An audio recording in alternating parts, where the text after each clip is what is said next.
The alert came through at 11:43 p.m. Jay was in the break room eating the warm guy's leftover Thai food. They never finished the Thai food. They always ordered too much. And Jay had developed across his tenure at MIB a working relationship with their leftovers that everyone pretended not to notice. The alert sound was the specific tone that meant unusual aerial contact, civilian population at risk, dispatch required. And Jay knew the tone the way he knew all the tones, because K had made him memorize them in year 1, and K had been right to make him memorize them. He put down the Thai food. He went to find K. K was already in the file room, not at a terminal, at the physical files.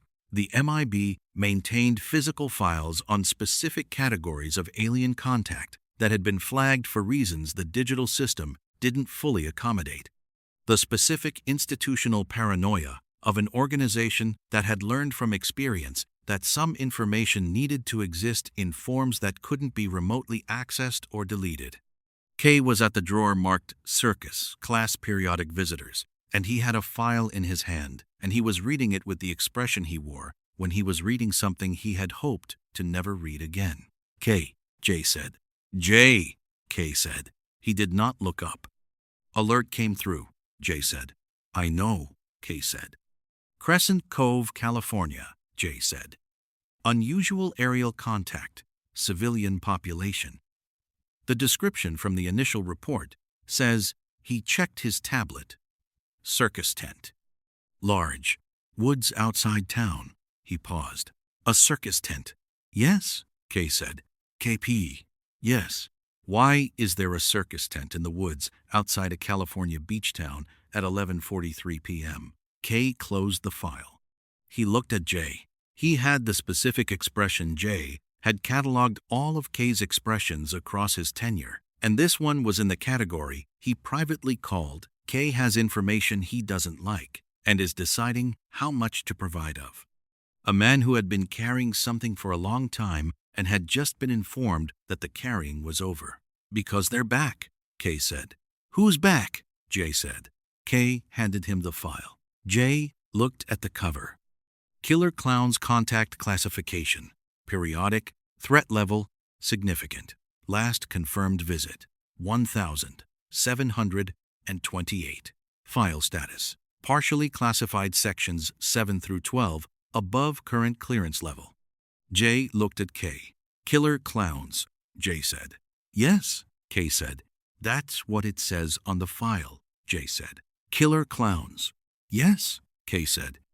Not hostile clown entities or clown resembling extraterrestrial aggressors, or the file was written in 1728 by a field agent named Cornelius Webb, who was not known for his diplomatic vocabulary, K said. The name stuck.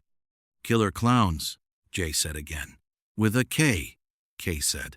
Jay looked at the file, then at K.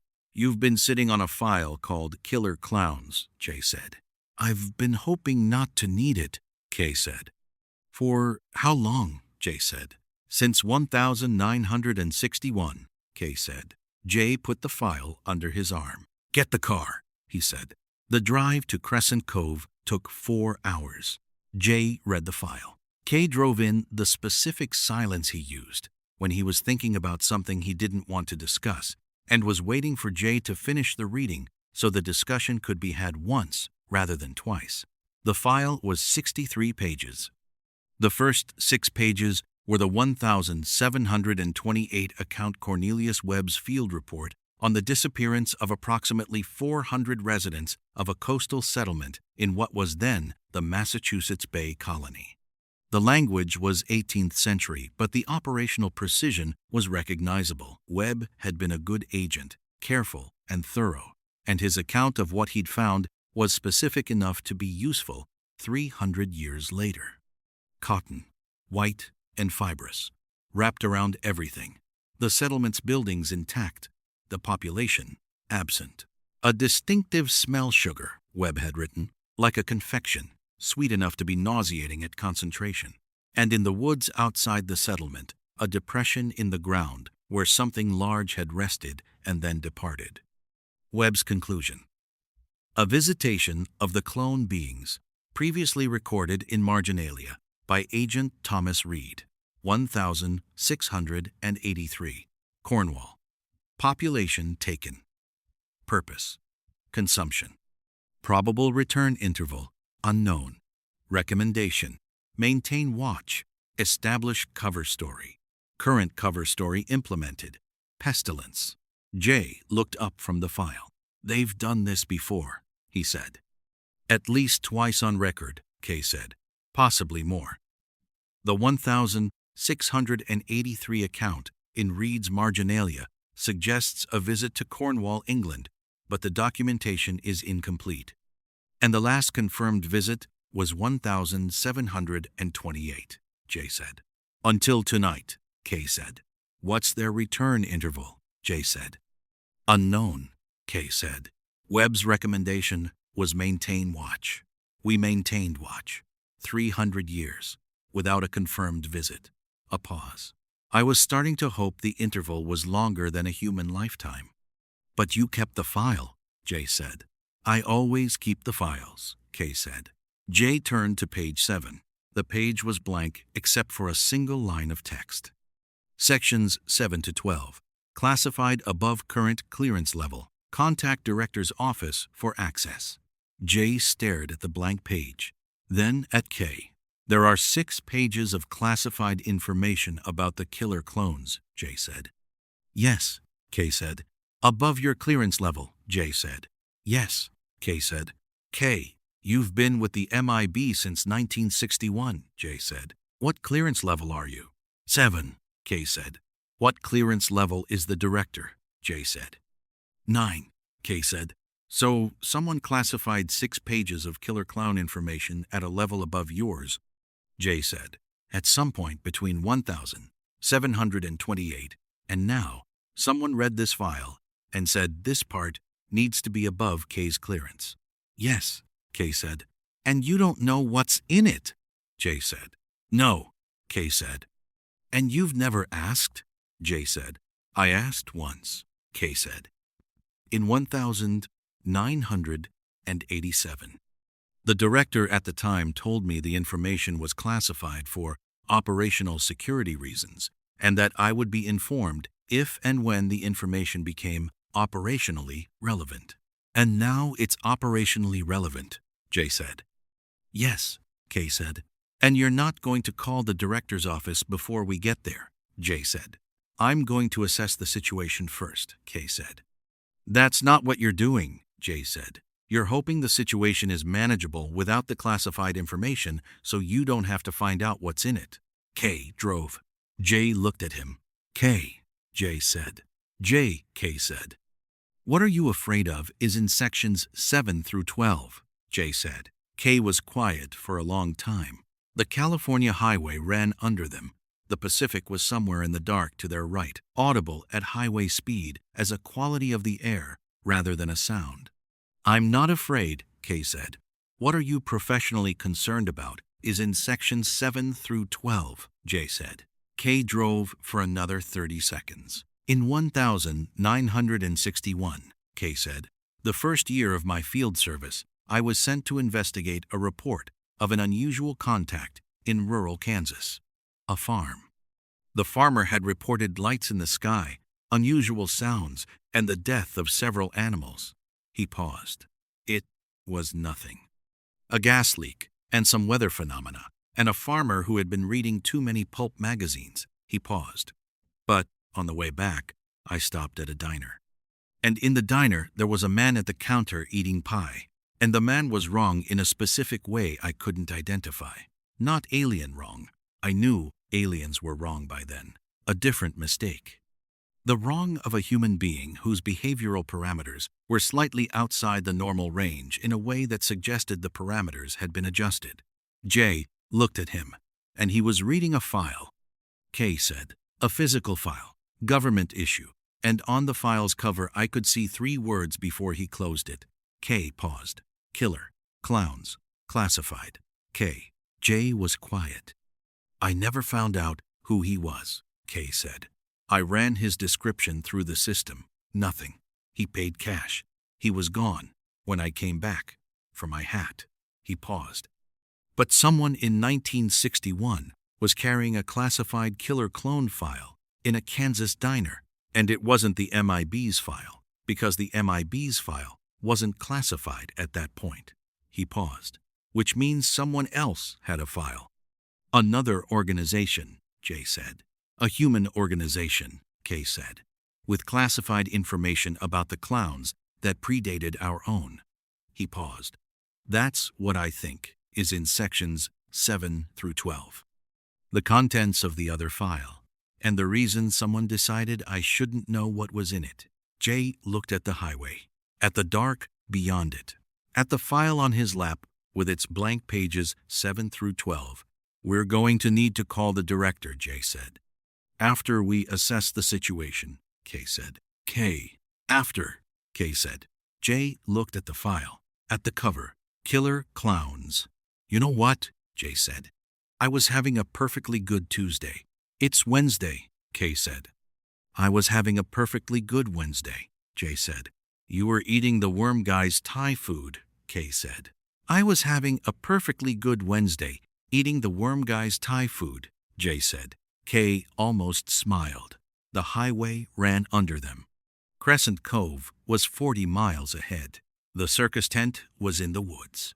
The clowns were deployed, and somewhere in the woods outside a California beach town at 12:47 a.m., 400 residents of Crescent Cove were becoming cotton candy cocoons, while two men in black suits drove toward them with a 63-page file, 6 blank pages of classified information, and the specific professional confidence of an organization that had managed every alien contact for 60 years and was about to encounter the one that the handbook wasn't built for.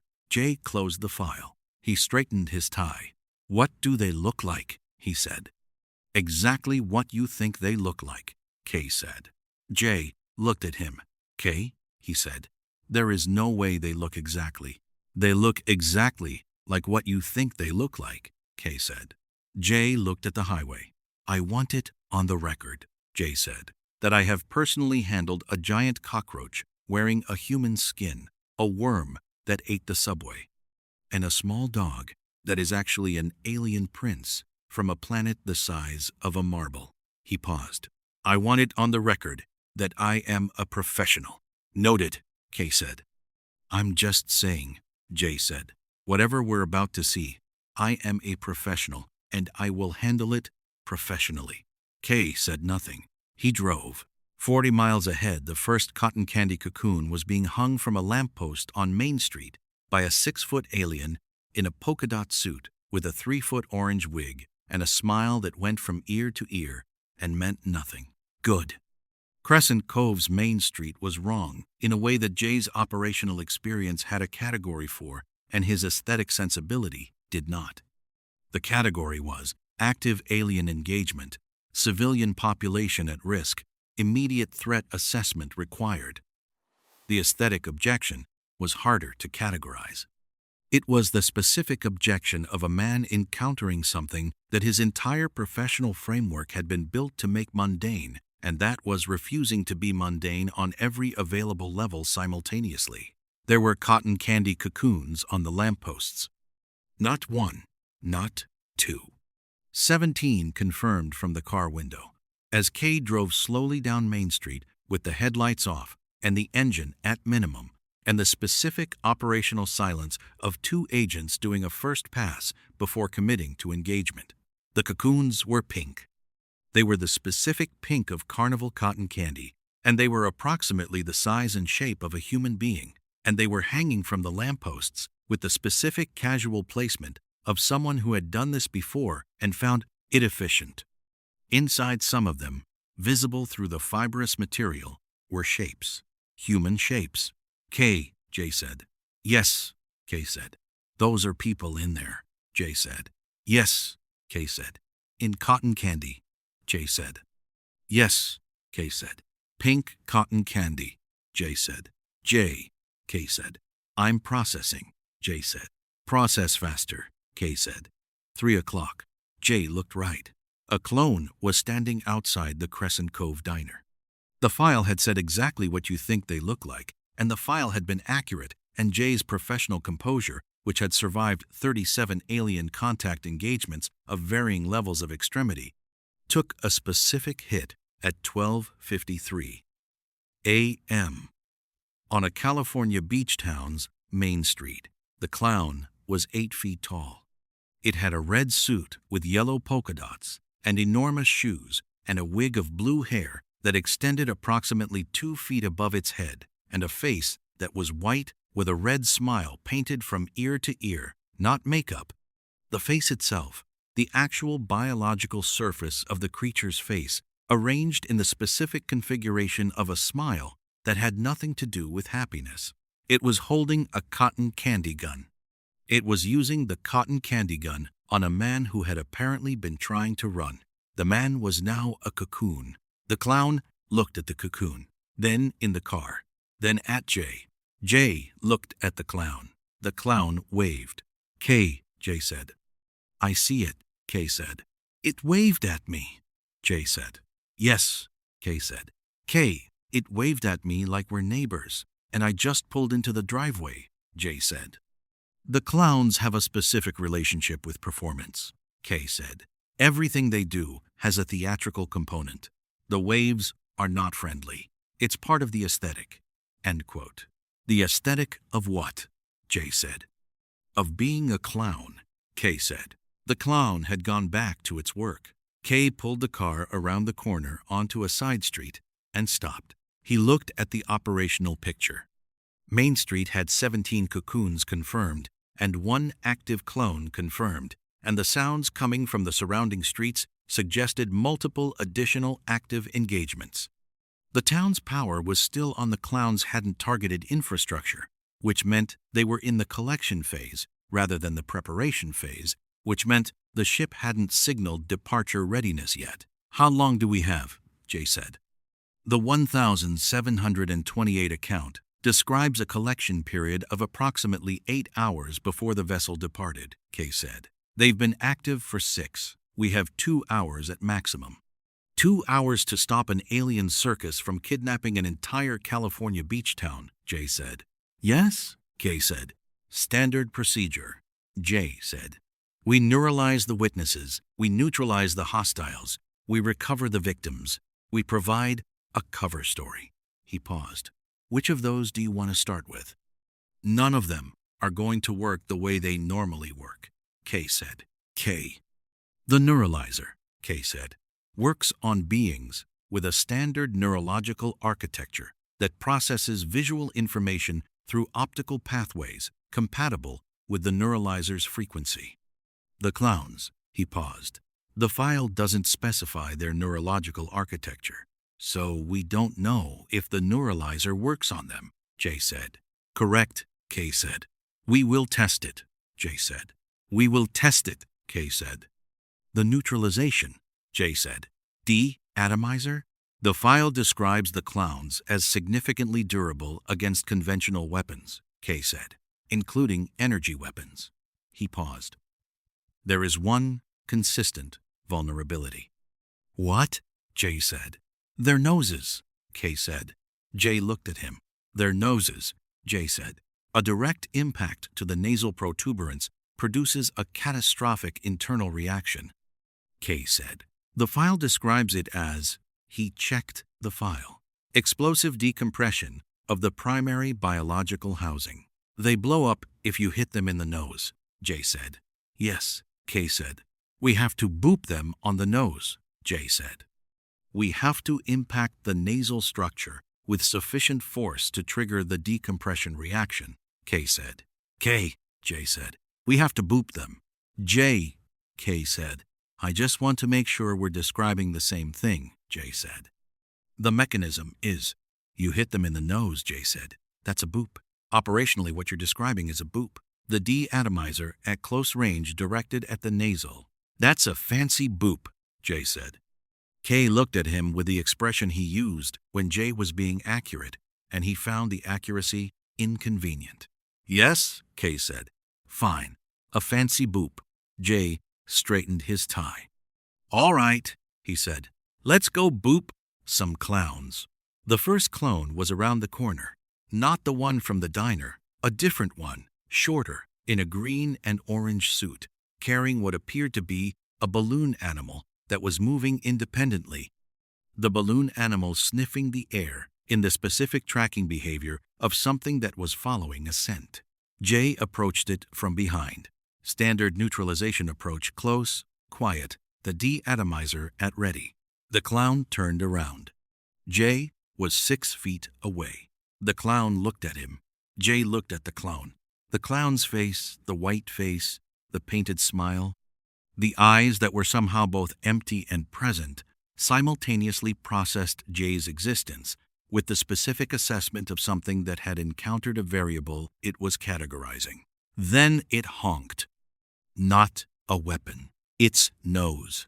The clown reached up and squeezed its own nose, and it produced the specific honking sound of a bicycle horn, and the clown appeared to find this appropriate. Jay held up the neuralizer. He activated it. The neuralizer's flash was brilliant and immediate, and produced in Jay the specific confidence of a tool that had never failed to work on any biological entity he'd applied it to in 37 engagements. The clown blinked. Then it looked at Jay. Then it honked its nose again. Jay looked at the neuralizer. He activated it again. The flash. The clown blinked. Then it reached into its suit and produced a cream pie and held it out toward Jay with the specific gesture of an offering. "K," Jay said without turning around. "The neuralizer didn't work." "I suspected it wouldn't," K said from behind him. "You suspected, and you let me test it anyway," Jay said. "I needed confirmation," K said. "On me," Jay said. "On the situation," K said. The clone was still holding the cream pie. Jay looked at the pie, at the clone, at the pie. "Is that a weapon?" Jay said. The file describes the clowns as deploying acidic cream pies as a projectile weapon, K said. Skin contact with the compound produces significant chemical burns. "It's holding an acid pie," Jay said. "Yes," K said. "And it's offering it to me," Jay said. The clowns have a consistent performative hospitality before they attack, K said. The performance precedes the hostility. Quote, "How long does the performance last?" Jay said. "Variable," K said. Jay looked at the clown. The clown looked at Jay. The cream pie remained extended. Jay drew the de-atomizer. He aimed it at the clown's nose.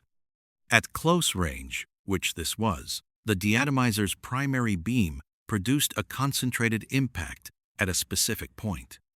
The nose was approximately the size of a tennis ball. The de-atomizer's beam was approximately the size of a dinner plate at this range. He fired. The beam hit clown in the face, specifically in the nose. The clown exploded, not violently, colorfully. The specific decompression the file had described produced a spray of confetti and what appeared to be a significant quantity of multicolored smoke and the loud pop of a balloon being overinflated, and then the clown was simply not there anymore. The space it had occupied, containing settling confetti and dispersing smoke, and the cream pie, which had fallen to the ground intact. Jay looked at the confetti, at the dispersing smoke, at the cream pie on the ground. "Huh," Jay said. "Note the confetti," K said. The file describes it as a standard post-neutralization artifact. Do not step in the cream pie. Jay stepped around the cream pie. "One down," Jay said. "How many clowns are we looking at in total?" The file doesn't specify a standard deployment number, K said. The 1,728 account references multiple contacts over an 8-hour period without a specific count. He paused. The operational assumption is significant. Define significance, Jay said. More than 20, K said. Possibly, significantly more. Jay looked at the confetti, at the dispersing smoke, at the de-atomizer in his hand. 20 clones, he said. 2 agents, 2 hours. He paused. That's 10 clones each. Yes, Kay said. each of which requires close-range nose contact to neutralize, Jay said. Yes, Kay said. With a de-atomizer, Jay said. Or another sufficiently forceful impact, Kay said. Jay looked at the dispersing confetti. Kay, he said. Jay, Kay said. I have a question, and I need you to answer it professionally, Jay said. Yes, Kay said. Is there any scenario, Jay said, in which we have to physically boop 20 clowns in the nose with our hands? Kay was quiet for a moment. The de-atomizer is the preferred method, Kay said. The manual application is a contingency. It's a contingency, Jay said. Yes, Kay said. So, there is a scenario, Jay said. There is a contingency, Kay said. In which I boop a clown, Jay said, with my hand on the nose. The contingency exists, Kay said. Jay straightened his tie. I went to Columbia, Jay said. I was the top athlete in my class at the academy. I have been an MIB field agent for Jay, Kay said. I am a professional, Jay said. Jay, Kay said. I am noting for the record. Jay, Kay said. There are 2 more coming around the corner. Jay looked. 2 clowns. One in a yellow suit, one in a purple suit, both carrying balloon animals. Both of the balloon animals looked directly at Jay. Jay raised the de-atomizer. Cover story, he said. Walk me through the cover story for 17 cocoons on the lampposts while we do this. Working on it, Kay said. Kay, Jay said. The cover story. Working on it, Kay said again. The 2 clowns honked their noses. Jay fired. By 1:30 a.m. Jay had neutralized 7 clowns. The count was not as satisfying as it should have been, because 7 was the number of clowns Jay had been able to get close enough to for the de-atomizer's effective range, and the town had more than 7 clowns in it, and the ones he hadn't reached yet were actively adding to the cocoon count on Main Street and the surrounding blocks. The de-atomizer worked. The problem was the approach. Every clown neutralization required close range. The de-atomizer's beam spread at distance meant that anything beyond 10 feet produced insufficient concentration at the impact point. Getting within 10 feet of a clown required getting within range of its weapons. First, the cotton candy guns, the acid pies, the balloon animals. The specific arsenal of a species that had evolved every weapon it used from the aesthetic of a children's birthday party. Jay had taken an acid pie to the left shoulder during the 4th neutralization. The suit was damaged. Kay had not commented on the damaged suit, which was the MIB version of expressing concern. The cover story, Jay said. They were behind a hardware store. Jay reloading the de-atomizer's power cell. Kay reading the file again with the specific intensity of someone looking for information they had missed on the first 3 readings. The current cover story options, Kay said, without looking up, are chemical spill producing unusual fibrous residue, filming of a major motion picture, and experimental weather phenomenon. Jay looked at him. Chemical spill, Jay said, for cotton candy on the lampposts. A specific class of industrial polymer can produce fibrous. It's pink, Jay said. Kay, it's pink, and it smells like the state fair. The chemical spill cover story has limitations, Kay acknowledged. Major motion picture, Jay said. A significant film production in Crescent Cove would account for the equipment and the unusual materials and There are people inside the cocoons, Jay said. Live people. We can't tell the town it's a movie if the people in the cocoons are people they recognize. The cover story would account for. It's not going to work, Jay said. No, Kay said. It's not. Weather phenomenon, Jay said. Experimental atmospheric conditions producing unusual fibrous precipitation. Kay, Jay said. It's not going to work either, Kay said. None of them work, Jay said. The scale of the operation is beyond standard neuralizer coverage, Kay said. A standard deployment covers individual witnesses to specific events. What we're looking at is a town-wide event with physical evidence that can't be fully removed before dawn. He paused. We need a different category of cover story. What category? Jay said. A category we haven't used before, Kay said. He was still reading the file. Kay, Jay said, are you reading the file, or are you stalling? Both, Kay said. Jay looked at him. There's something in the first 6 pages I missed on the first reading, Kay said. Webb's 1728 account. He describes the morning after the clowns departed. The cotton candy dissolves at sunrise. Jay looked at him. The cocoon material is photosensitive, Kay said. Extended exposure to direct sunlight breaks down the fibrous compound. He paused. At sunrise, the cocoons dissolve. The people inside are released. They're alive, Jay said. The 1728 account describes the survivors as disoriented but physically unharmed, Kay said. The clowns process their catch on the ship. The cocoons are storage. People in storage cocoons are preserved. He paused. Webb found 12 survivors who had been cocooned and not yet collected by the ship. When the sun came up, the cocoons dissolved and the people walked out. Jay looked at the night sky, at the horizon. When sunrise, he said. 5:47 a.m., Kay said. We have until then, Jay said. If the ship doesn't leave before then, Kay said. If the ship leaves with the cocoons, the people go with it. He paused. The ship has to not leave. We stop the ship from leaving, Jay said. How? That's what the classified section probably addresses, Kay said. Kay, Jay said. I know, Kay said. Call the director, Jay said. After we. Kay, Jay said. Call the director. Kay looked at him. The specific look of a man who had been avoiding something for 60 years and had run out of road. He took out his phone. The director answered on the second ring. This was notable at 1:30 a.m. Either the director had been awake, or the director had been expecting the call. Jay, listening from 2 feet away while keeping visual on the hardware store's corner for additional clown contacts, assessed the probability as 60-40 toward expectation. Kay, the director said. Crescent Cove, Kay said. I know, the director said. I need the classified sections, Kay said. A pause. You're sure? The director said. The situation is active, Kay said. 2 hours to ship departure. Town-wide cocoon event. Standard procedure is non-functional. Quote. Another pause. Bring Jay in on it, the director said. He's standing next to me, Kay said. Good, the director said, because it involves him. Jay looked at Kay. Kay looked at Jay.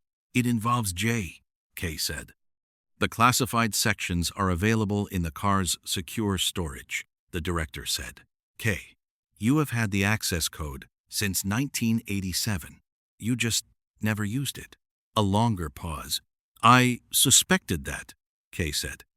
I know you suspected it, the director said. That's why I gave you the code in 1987. A pause. Go read sections 7 through 12. Handle the situation. File the report. Another pause. And Kay. Yes, Kay said. The nose, the director said. Don't forget the nose. I know about the nose, Kay said. Good luck, the director said. She hung up. Jay looked at Kay. It involves me, Jay said. Apparently, Kay said. They went to the car. The secure storage was a compartment in the Crown Vic's dashboard that Jay had always assumed was the glove compartment and had never been able to open. Kay entered a code that was 6 digits, and the compartment opened, and inside it were 6 pages printed on MIB standard security paper stapled in the upper left corner. Kay read them. Jay read over his shoulder. The first 2 pages were a supplementary historical account, not Webb's 1728 fieldwork, but something older, a translation of a source that the MIB had acquired from an unnamed academic institution in 1959 that described a clone visit to an unnamed coastal settlement circa 1340. The account was similar to Webb's in-structure population taken, cotton candy residue, distinctive smell, large, tent-shaped vessel but contained one element that Webb's account had not: a survivor who had spoken to the clowns. Not spoken at the distinction was in the account's language, careful about it, the translator noting the original text's specific term for reciprocal communication. A survivor who had communicated with the clones and had subsequently been released rather than cocooned. The account described the survivor's description of the clown's own account of themselves. They come for the harvest. The harvest is joy. They take what makes joy. They cannot make themselves. They are old and they have harvested joy from every world they have visited, and they come to this world again and again, because this world makes more joy than any other, and they do not understand why. Jay stopped reading. He looked at Kay. Kay had the expression he wore when he had read something that had changed the shape of his model and was updating the model in real time.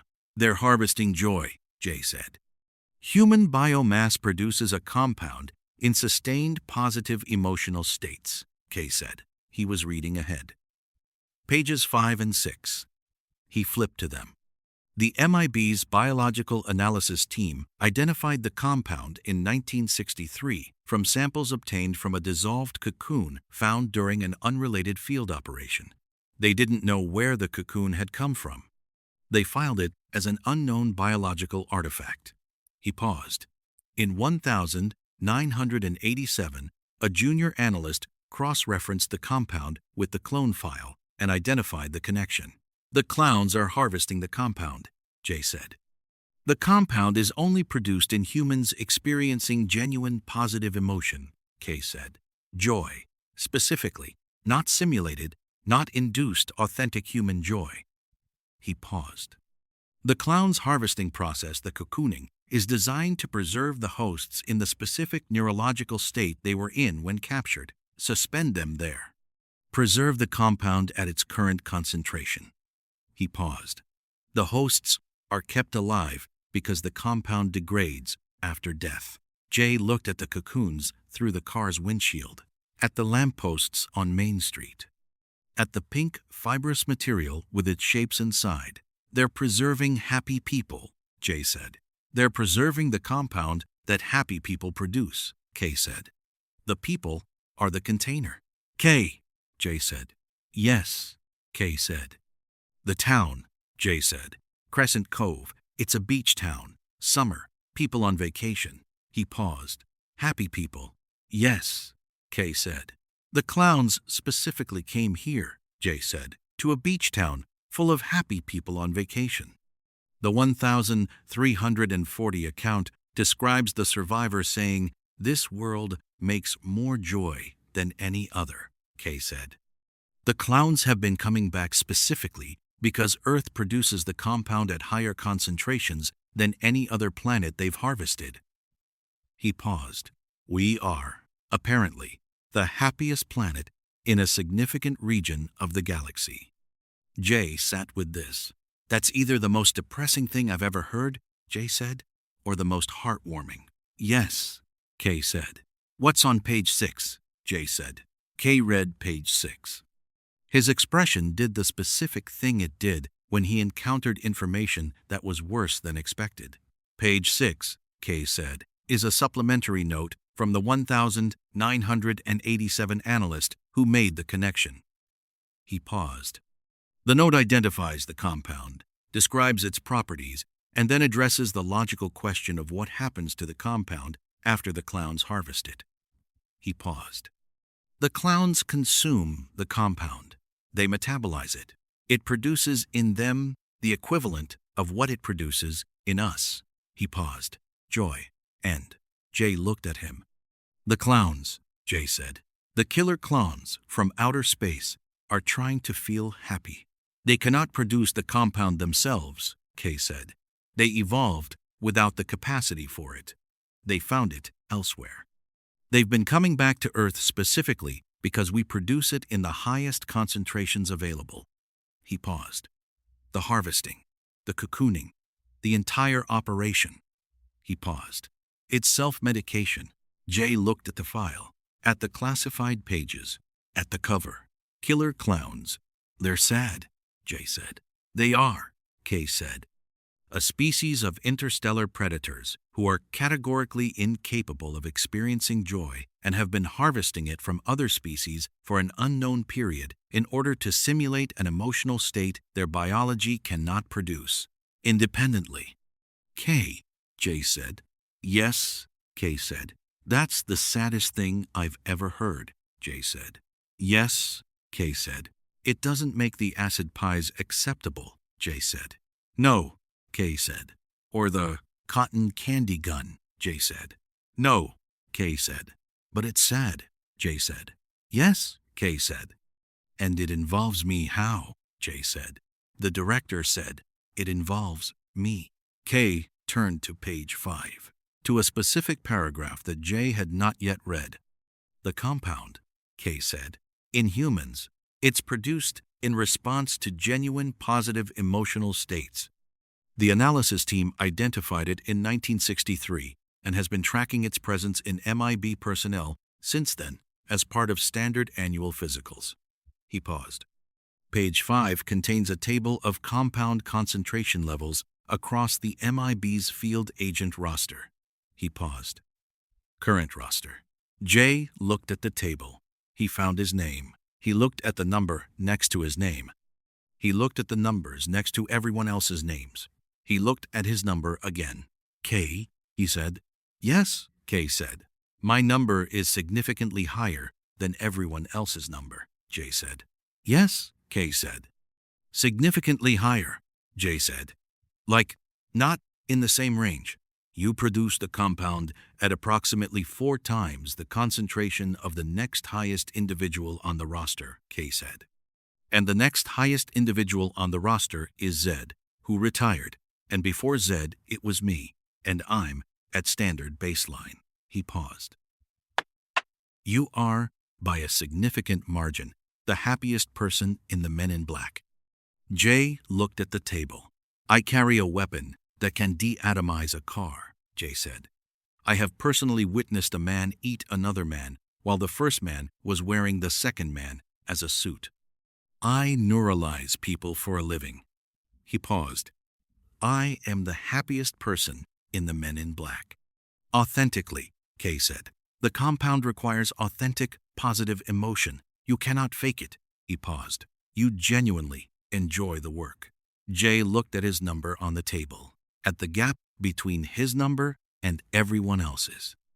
The director said, it involves me, Jay said, because the clowns will detect your concentration levels. Kay said, the file suggests the clowns have sensory capability for the compound. They find high concentration sources. He paused. When they detect you, they're going to come for me specifically, Jay said. Yes, Kay said. Jay straightened his tie. He looked at the cocoons on the lampposts, at the Crescent Cove night, at the circus tent somewhere in the woods outside town, at the file in Kay's hands. Kay, he said. Yes, Kay said. You've known since 1987 that I was going to be a high-value target for alien joy harvesters, Jay said, since before I joined the MIB. I didn't know you specifically in 1987, Kay said. I knew whoever had the highest concentration on the roster would be a priority target. And when I joined and my levels came back, Jay said, I was concerned, Kay said. You were concerned, Jay said. Yes, Kay said. Kay, Jay said. Yes, Kay said. Is that why you recruited me? Jay said. Kay was quiet for a moment. Partly, Kay said. Jay looked at him. Kay, Jay said. You were also the most qualified candidate, Kay said. Genuinely, the scores, the instincts, the adaptability. But partly because I'm the happiest person you'd ever screened, Jay said. Partly, Kay said. And you wanted me close, Jay said, where you could keep an eye on me. The MIB protects its personnel, Kay said. Knowing a personnel member is a high-value target for a specific threat. Kay, Jay said. Yes, Kay said. I'm going to think about how I feel about this after we deal with the clowns, Jay said.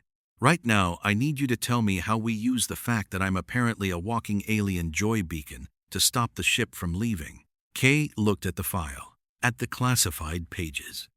At page 5's specific paragraph that J had not yet finished reading. "There's a recommendation," K said, "from the 1,987 analyst." He paused. It was classified because it was considered operationally extreme. Operationally extreme, J said. In what sense? In the sense that it requires the highest concentration individual to enter the clown vessel voluntarily, K said, as a lure, to draw the clowns back to the ship, all of them, simultaneously. A lure, J said. Yes, K said. I'm the lure, J said. The recommendation suggests that a high concentration source inside the vessel would draw every deployed clone back to the ship in response to the signal. K said, "Clowns in harvest mode follow the compound. A concentration of your level would override the harvest instinct and pull them back to the source. And when they're all back on the ship," J said, "the ship can be destroyed from outside," K said. One concentrated de-atomizer hit to the central structure. "While I'm inside," J said. K was quiet. "K," J said. "The recommendation suggests the lure would need to exit the vessel before the destruction," K said. "The timing would be tight," J said. "Yes," K said. J looked at the file, at the night outside, at the 17 cocoons on the lampposts, at the 2 hours remaining before the ship departed. The recommendation was classified, J said, because someone decided it was too extreme to put in the standard file. Yes, K said. Because it involves putting the happiest person in the MIB inside an alien circus tent full of killer clowns as a joy beacon, J said. Yes, K said. And then running, J said. Yes, K said. J looked at K. You have got, J said, to be kidding me. I am not, K said. J looked at the night, at the confetti from the 7 clones he'd neutralized, at the cocoons, at the town, at the file. He straightened his tie. We're going to need backup, he said. We don't have backup, K said. We're going to need local assets, J said. What local assets? K said. The file mentioned 2 cops, J said, and whoever called in the initial report. He paused. The initial report. Who called it in? On. K checked his tablet. A civilian. K said. Male. Age approximately 20. Name, he read. Mike Tobacco. Local resident. He called it in with his girlfriend. Current location, unknown. And the cops, J said. 2 officers, K said. Hansen and Mooney. Hansen is the younger one. Mooney is Brawl. What? J said. The file from the initial report describes Mooney as having responded to the situation by arresting Mike Tobacco, K said, for filing a false report. J looked at him. He arrested the only witness for reporting the clowns, J said. Yes, K said. While the clowns were actively cocooning the town, J said. Yes, K said. Where is Mooney now? J said. K checked the report. Unknown, K said. And Hansen, J said. Also unknown, K said. The last update from the local police frequency was 40 minutes ago. J looked at Main Street, at the empty police cruiser parked at an angle in the intersection, with its door open and its radio crackling static. We find Hansen, J said, and Mike Tobacco. We find them, and we brief them, and we use them. He paused. And we figure out what to do about the lure plan. J, K said. I know, J said. I know what the plan is. I read page 5. He paused. I said, we figure out what to do about it. I didn't say we weren't doing it. He got out of the car. I'm just going to need a minute. He stood on the sidewalk in Crescent Cove at 1:47 a.m. and looked at the cotton candy cocoons on the lampposts and the confetti from 7 neutralized clowns and the empty police cruiser and the specific midnight quality of a runs. Beach town that had been in the middle of an ordinary Tuesday and was now something else entirely. He breathed. He thought about the compound table, about his number. About Kay saying you genuinely enjoy the work. He looked at the night. Yeah, he said, quietly, to nobody in particular. He did enjoy the work. Even this, even now. Even standing in a beach town at 1:47 a.m., surrounded by pink cotton candy and alien confetti, about to walk into a circus tent full of beings that wanted to harvest his happiness. He enjoyed it. That was the thing. He actually enjoyed it. Kay, he said. Kay was already out of the car. Yes, Kay said. When this is over, Jay said, I want a raise. You don't get raises, Kay said. Nobody gets raises. I want a commendation then, Jay said. File the report, Kay said. The commendation committee reviews reports. There's a commendation committee, Jay said. It's Zed, Kay said. He still reviews them from retirement. Fine, Jay said. Let's find Dave Hansen. They went to find Dave Hansen. Behind them, on the lampposts, the cocoons swayed in the Pacific breeze. Inside them, preserved in their specific states of interrupted Tuesday evening happiness, 43 residents of Crescent Cove waited for sunrise. Or for something else, whichever came first. Dave Hansen was in the ice cream truck. Not hiding positioned. The specific difference between a man who had retreated and a man who had found a defensible location and was using it. The truck was parked in the alley behind Crescent Cove's bowling alley, with its engine off and its serving window closed and its giant clown face on the side. The truck belonged to the Terenzi brothers, Rich and Paul, whose ice cream operation apparently included a mascot that was now the most contextually appropriate vehicle in the county, staring at the alley entrance with the specific blank joy of a painted smile. Dave was in the back with a shotgun across his knees and a flashlight, and the expression of a man who had been a cop long enough to maintain operational function in situations that had exceeded his training. The Terenzi brothers were also in the back. Rich had a baseball bat.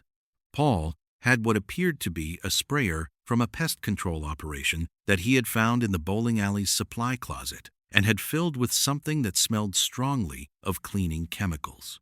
Jay knocked on the truck's rear door. Police, he said. Which police? Dave said, from inside. Jay looked at Kay. Kay looked at Jay.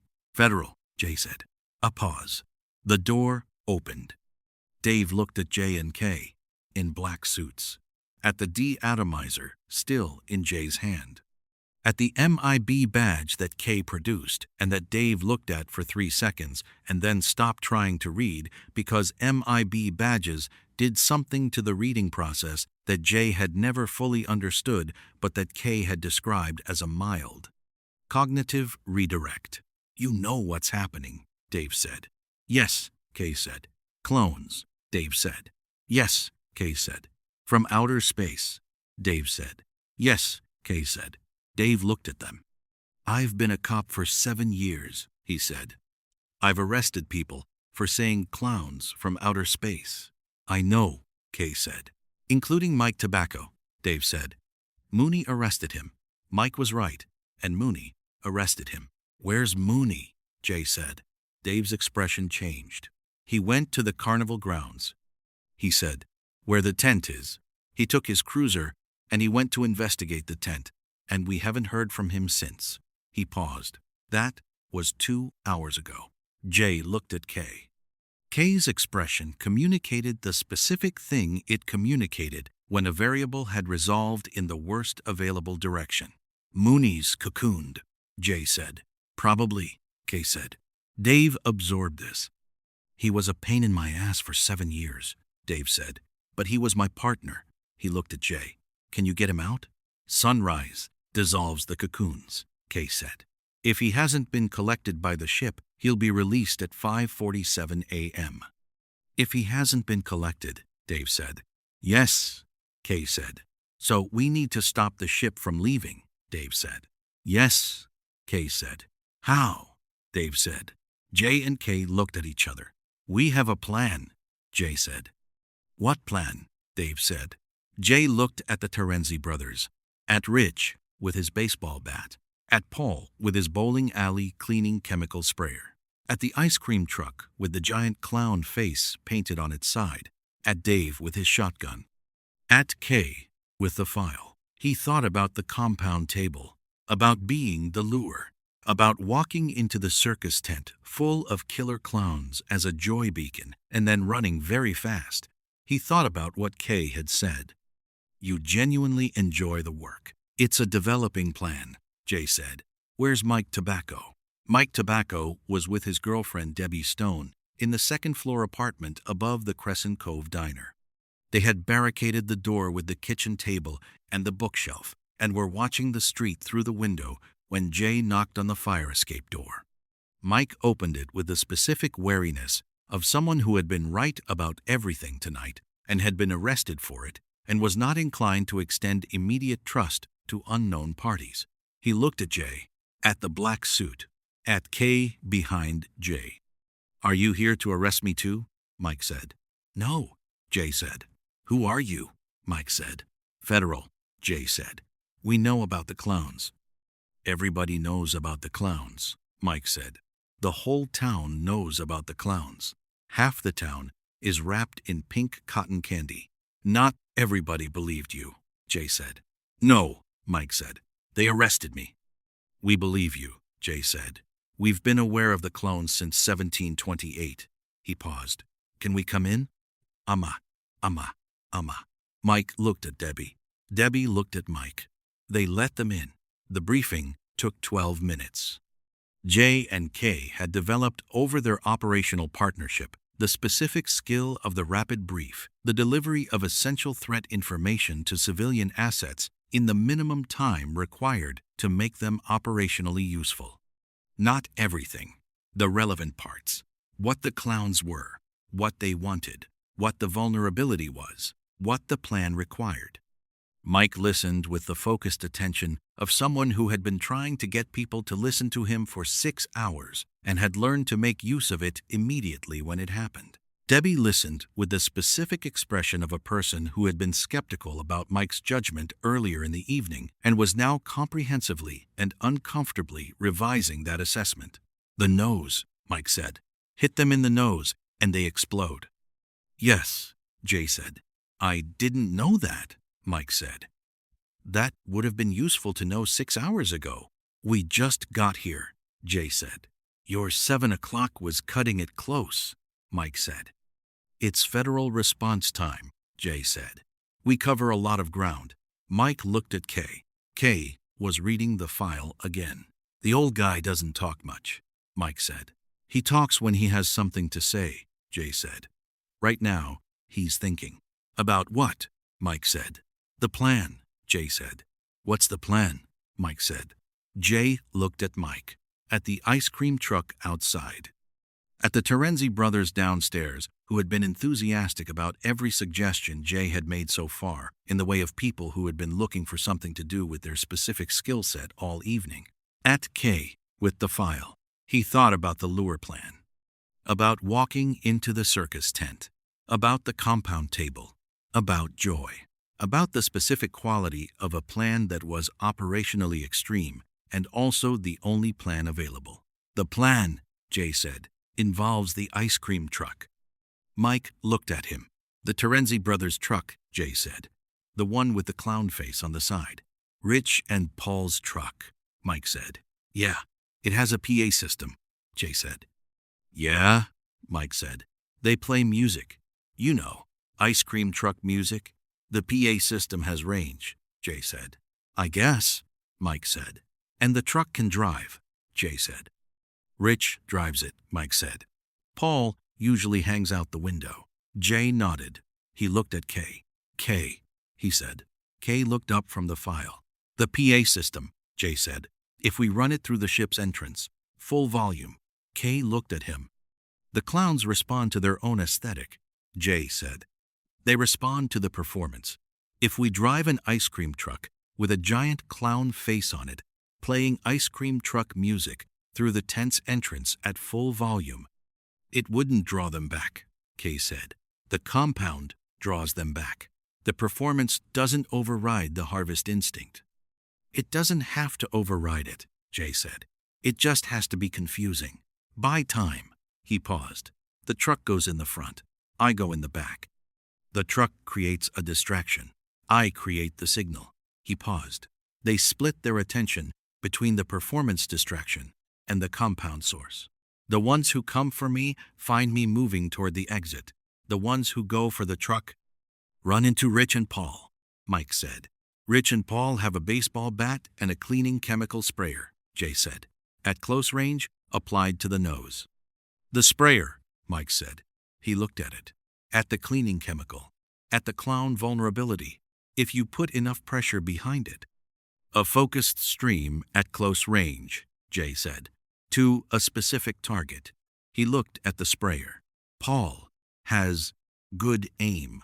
Paul played varsity baseball, Mike said. Jay looked at Kay. Kay had the expression he wore when he was assessing a plan that was operationally unconventional and had found it sufficient. The timing, Kay said. You enter the ship. The clowns respond to the compound. You move toward the exit. I'm outside with the de-atomizer. De-atomizer to the ship's central structure, Jay said. When I'm clear. When you're clear, Kay said. The timing has to be tight, Jay said. Yes, Kay said. How tight? Jay said. Kay assessed. The de-atomizer's charge builds for 4 seconds before firing, Kay said. I need you clear of the blast radius approximately 30 meters from the central structure before I fire. He paused. 4 seconds to charge. However long it takes you to run 30 meters. I can run 30 meters fast, Jay said. How fast? Kay said.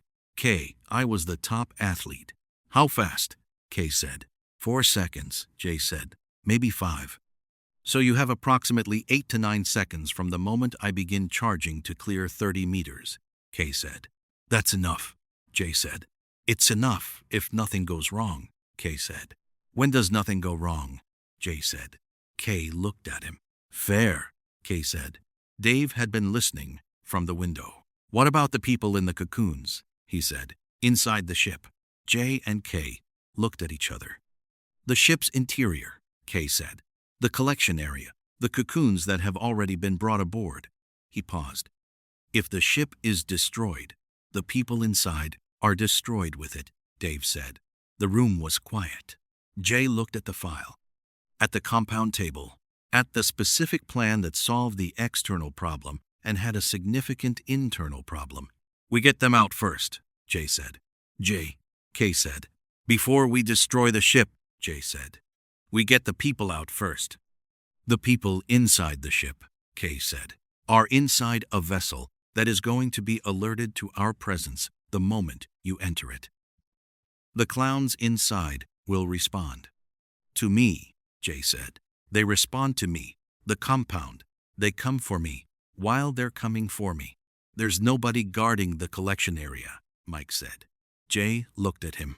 Mike looked at Jay. I'll go for the cocoons, Mike said.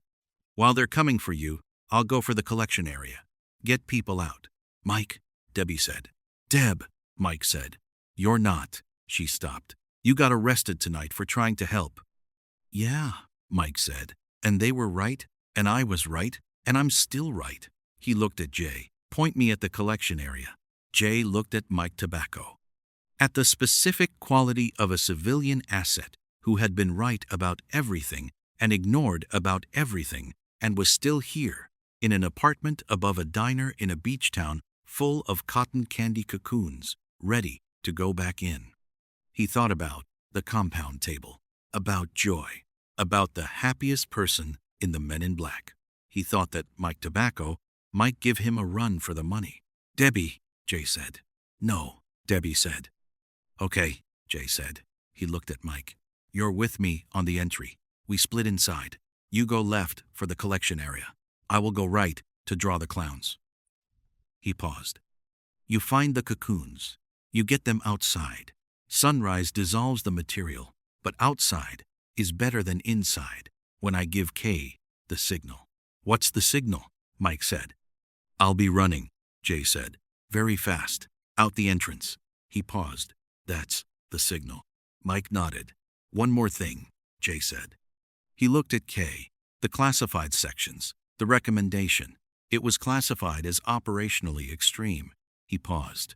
Because of the timing risk. Yes, Kay said. Has it been tried before? Jay said. Kay looked at the file. At the last page of the classified section, at a line Jay hadn't read yet. Once, Kay said. When? Jay said. 1961, Kay said. Kansas. Jay looked at him. At the man in the Kansas diner with the classified file. At Kay in his first year of field service, stopping at a diner on the way back from a nothing assignment in rural Kansas. In the specific way Kay had told that story. Kay, Jay said. Kay said nothing. Kay, Jay said again. The man in the diner with the file. Kay looked at the file. His name was Agent W, Kay said. He was the highest concentration individual on the 1961 roster. He paused. He volunteered for the lure operation. He paused again. He ran fast enough. Plus, he made it, Jay said. Yes, Kay said. He made it. He paused. I didn't know who he was in 1961. I found out in 1987 when the classification was updated to include the Kansas operations record. He paused. He retired in 1978. He's 83 years old and he lives in Flagstaff, Arizona. Jay looked at Kay. You've known since 1987, Jay said, that a previous agent ran this exact plan and survived it. Yes, Kay said. And you classified it anyway, Jay said. The director classified it, Kay said. I agreed with the classification. He paused. I didn't want it to become a standing procedure. Because someone with my numbers would be selected for it, Jay said. Because someone with your numbers would volunteer for it, Kay said. Without being asked, he paused. I wanted you to be asked. Jay looked at Kay. At the man who had recruited him partly because he was happy, who had kept the classified file, who had made him memorize the alert tones, and had known since 1987 that this night was theoretically possible, and had been making sure Jay was as prepared as possible for it, without telling Jay what he was preparing for. You've been looking out for me, Jay said. I've been doing my job, Kay said. Kay, Jay said. Jay, Kay said. Thank you, Jay said.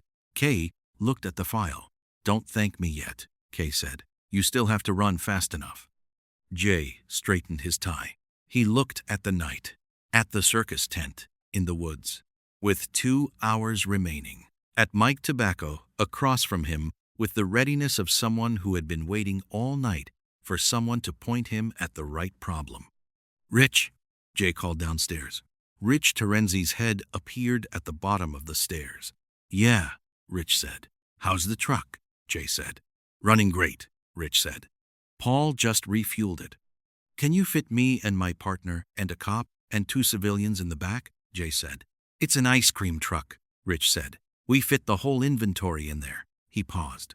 Plus 2 people usually. We'll manage, Jay said. He looked at Kay. Let's go, he said. Kay closed the file. He put it in his jacket. He looked at Jay with the specific expression he used for moments that were significant and that he was not going to describe as significant. The truck plays one song, Kay said. The standard ice cream truck melody. When we go in, full volume, Jay said. Full volume, Kay confirmed. Jay almost smiled. He went downstairs. The circus tent was in a clearing half a mile outside town. Jay had expected something that looked like a circus tent from the outside. The specific visual of a striped canvas structure with pennant flags and a center pole. And the circus tent was that. In the same way that a clown was exactly what you thought it would look like. The tent was striped. It had pennant flags. It had a center pole visible through the canvas. It was also 300 meters across and 60 meters tall and emanating a low hum that Jay's body processed as sound before his ears caught up with it. The specific sub-bass resonance of a spacecraft's drive system running at standby idle. The tent was the ship. The canvas was the hull. The stripes were something the hull was doing. rather than something that had been applied to it. Jay stood at the clearing's edge and looked at it. "Kay," he said.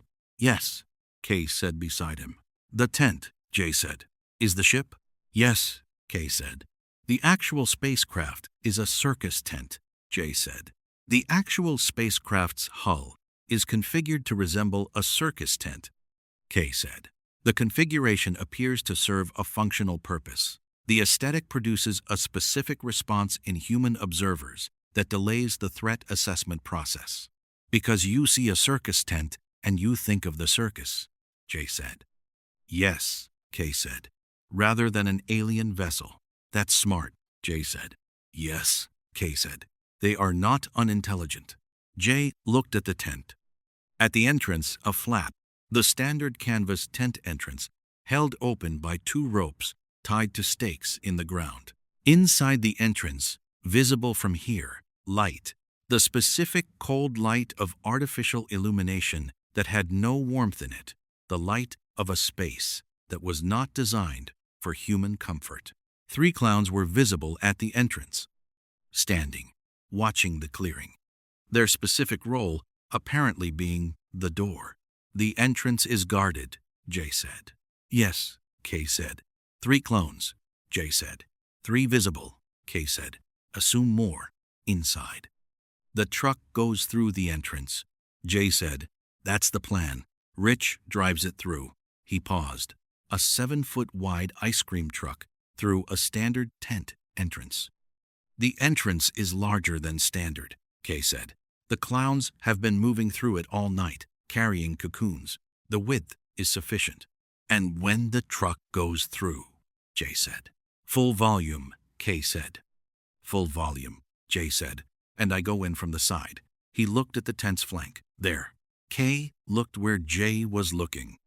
At a section of tent canvas that was not the entrance, but that had a gap at ground level, not a structural gap, the specific gap of a seam that had separated slightly under the hull's configuration stress. Small. Human-sized if the human was motivated.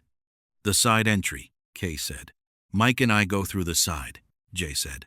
"The truck goes through the front. The clowns at the entrance respond to the truck. Mike and I are inside before they redirect. The clowns inside will respond to your compound levels the moment you enter," Kay said. "That's the plan," Jay said. "Yes," Kay said. "It is." He looked at Jay. "The collection area. Mike will need direction." "Where is it?" Jay said. Kay consulted the file. Webb's 1728 account had a rough diagram. The survivor who had spoken to the clowns had described the ship's interior, and Webb had drawn it. 300 years of technology change had almost certainly made the diagram partly inaccurate. It was the only diagram they had. "The collection area is at the ship's rear," Kay said. "Webb's diagram shows it at the back of the central space, behind the main chamber." "Mike goes back," Jay said. "I go wherever they come for me." "Yes," Kay said. "And you stay outside," Jay said. "I stay outside," Kay said. "Deatomizer charged, 30 meters from the entrance. When you come out, you fire," Jay said. "Yes," Kay said. 4-second charge," Jay said. "Me running 30 meters. "Yes," Kay said. "What's 30 meters in truck lengths?" Jay said. Kay looked at him. "I'm calibrating," Jay said. "Give me a reference point." Kay looked at the truck. At the ice cream truck behind them at the clearing's edge, with Rich at the wheel and Paul in the back with the sprayer, and Dave in the passenger seat with his shotgun, and Debbie in the back because she had gotten in while Jay was. Looking at the tent, and nobody had made her get out. "Approximately 6 truck lengths," Kay said. 6 truck lengths," Jay said. "In 4 seconds. In approximately 8 seconds from when I begin charging," Kay said.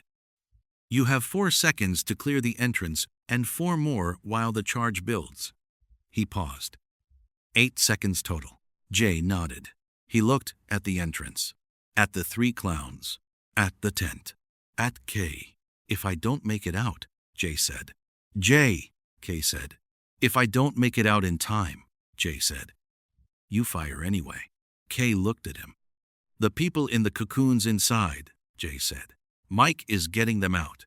If Mike's out and I'm not, Jay, Kay said. Kay, Jay said. If Mike's out and I'm not, you fire. Kay held his eyes. The plan is for everyone to be out, Kay said. I know what the plan is, Jay said. I'm asking about the contingency. Kay was quiet for a moment. Yes, he said. If Mike is out and you are not, I fire. Jay nodded. Good, he said. Don't make me do that, Kay said. I'm planning not to, Jay said. I'm fast. I know you're fast, Kay said.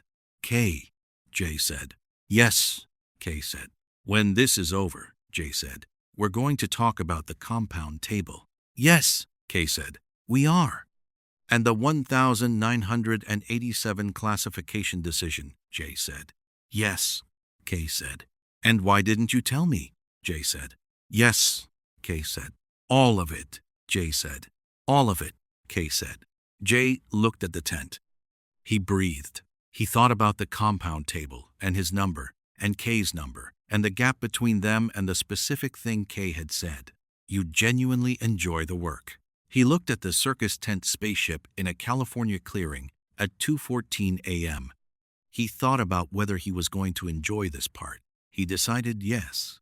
That was the thing. That was always the thing. He turned to the truck. Rich, he said. Rich leaned out the window. Yeah, Rich said.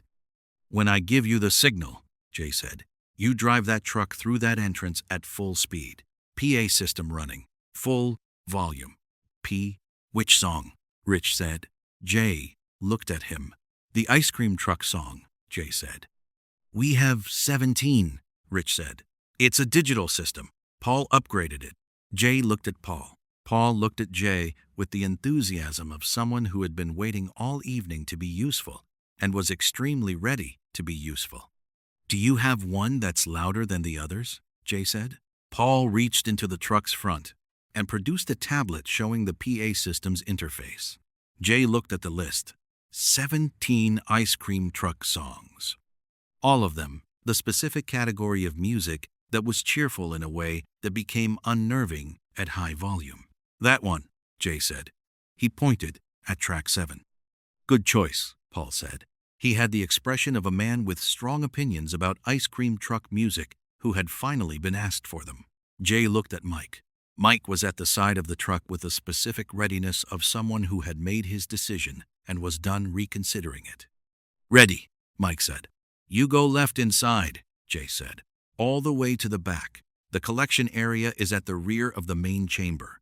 You find the cocoons, you get them outside. Don't stop moving. Don't stop moving, Mike said. Got it. If a clown comes for you, Jay said. The nose, Mike said. The nose, Jay said. How?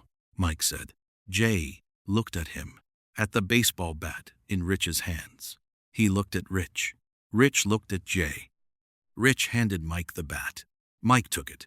The nose, Jay said. 1 hit. Make it count. Mike looked at the bat, at the tent, at Jay. Okay? Mike said.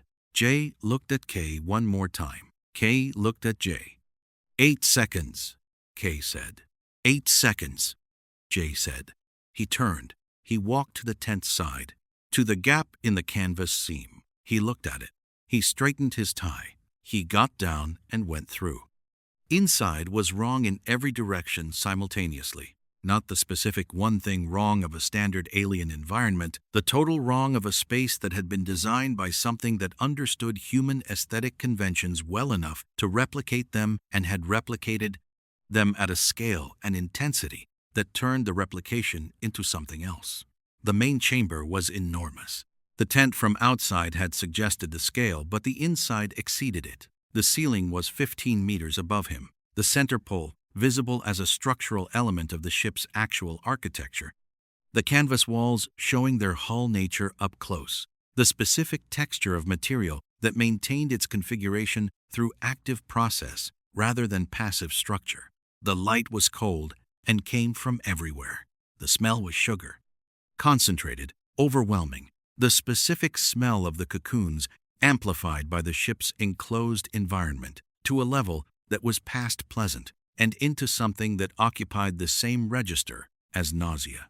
And the clowns. 12 visible in the main chamber, moving, working, carrying cocoons from the entrance toward the rear of the chamber where Jay could see, past the main chamber's working space, a secondary area, the collection area, Webb's diagram confirmed, where the accumulated cocoons were stacked in the specific, efficient arrangement of something that knew exactly how to pack for transport. Jay stood in the tent's interior for 2 seconds. He counted the clowns. He found the collection area. He found the path between his position and the exit. He found 30 meters. He thought about 8 seconds. Then the PA system started. Full volume, track 7. The specific ice cream truck melody that Paul had selected came through the tent's canvas walls at a volume that the PA system had apparently been significantly upgraded from its original specifications to produce. The cheerful looping notes of an ice cream truck song filling the circus tent spaceship at a level that Jay felt in his chest before his ears processed it. And the truck came through the entrance at full speed.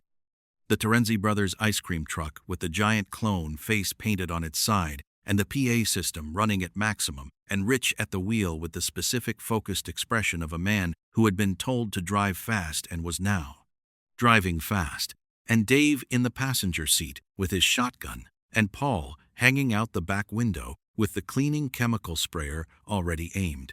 The 3 clowns at the entrance scattered. The 12 clowns in the main chamber turned, and Jay felt it. The moment the clowns turned, not saw, felt.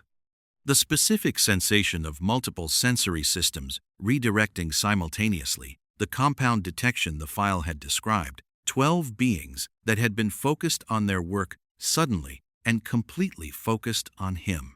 He felt it the way he felt being looked at. Except it was 12 of them. Except they weren't looking with their eyes.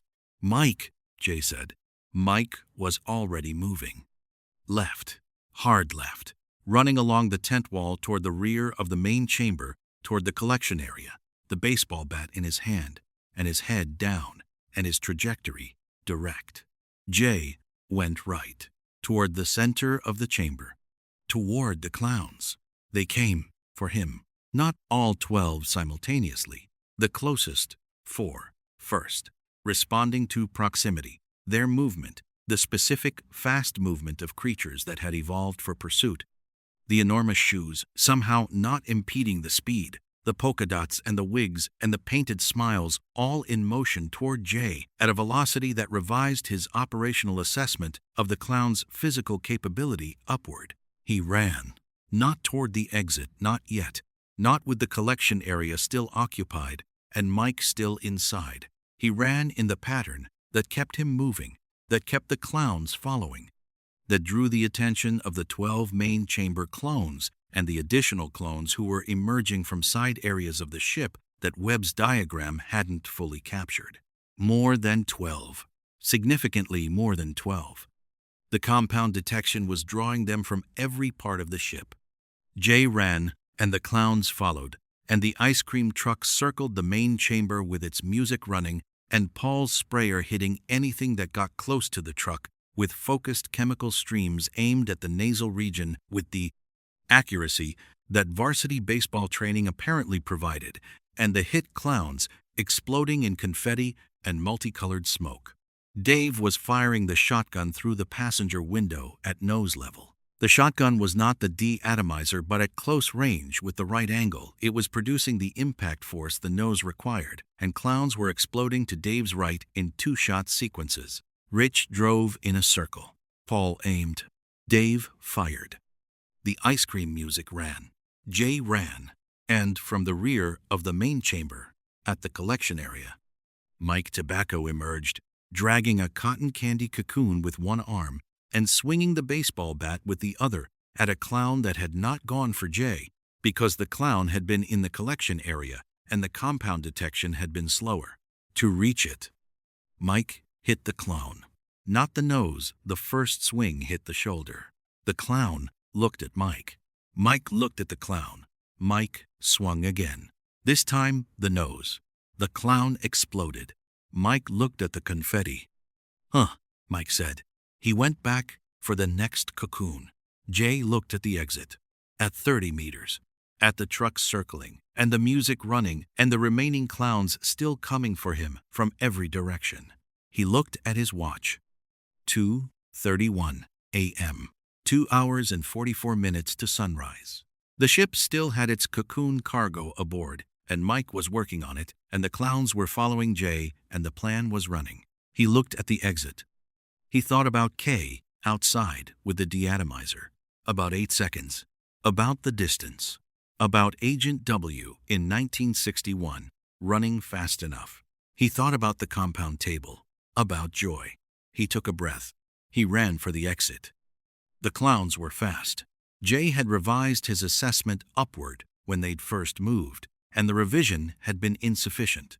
The clowns at full pursuit were faster than the assessment had suggested, the enormous shoes producing no impedance, the polka-dotted bodies moving with the specific fluid speed of something that had evolved for exactly this activity, the painted smiles unchanging as they ran, which was its own category of wrong.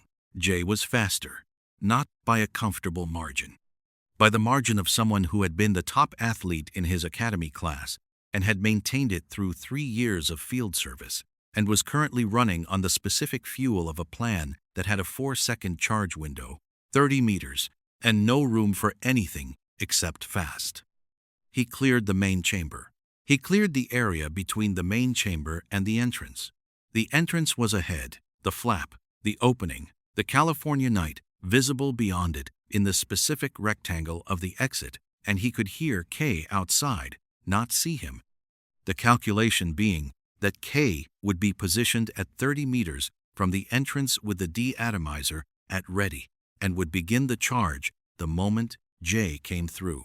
He came through. Night air. California summer. Sugar smell behind him, and the sound of pursuit, multiple clowns, close. Their movement sounds the specific combination of enormous shoes on California ground and the honking of noses that apparently happened during pursuit as well as during greeting. He ran. He heard Kay say, "Now." The deatomizer's charge had a sound of building frequency, the specific ascending tone of a weapon building toward its firing threshold. 4 seconds. Jay ran. 1. The clowns behind him, he could hear how close. The enormous shoes, the honking were coming through the entrance in a stream. The compound detection pulling them out of the tent in sequence. The parade of things in polka dots, with painted smiles pursuing a man in a black suit across a California clearing at 2:33 a.m. 2. Jay looked at the truck. He calculated 6 truck lengths. He was at 4 truck lengths from the entrance. 3. He was at 5. The clowns were still coming through the entrance, not the trickle of the first wave, but a flood. The compound pulling them from every part of the ship simultaneously. The interior population of the circus tent spaceship emptying itself into the clearing in pursuit of one man and his joy. He passed 6 truck lengths. 4.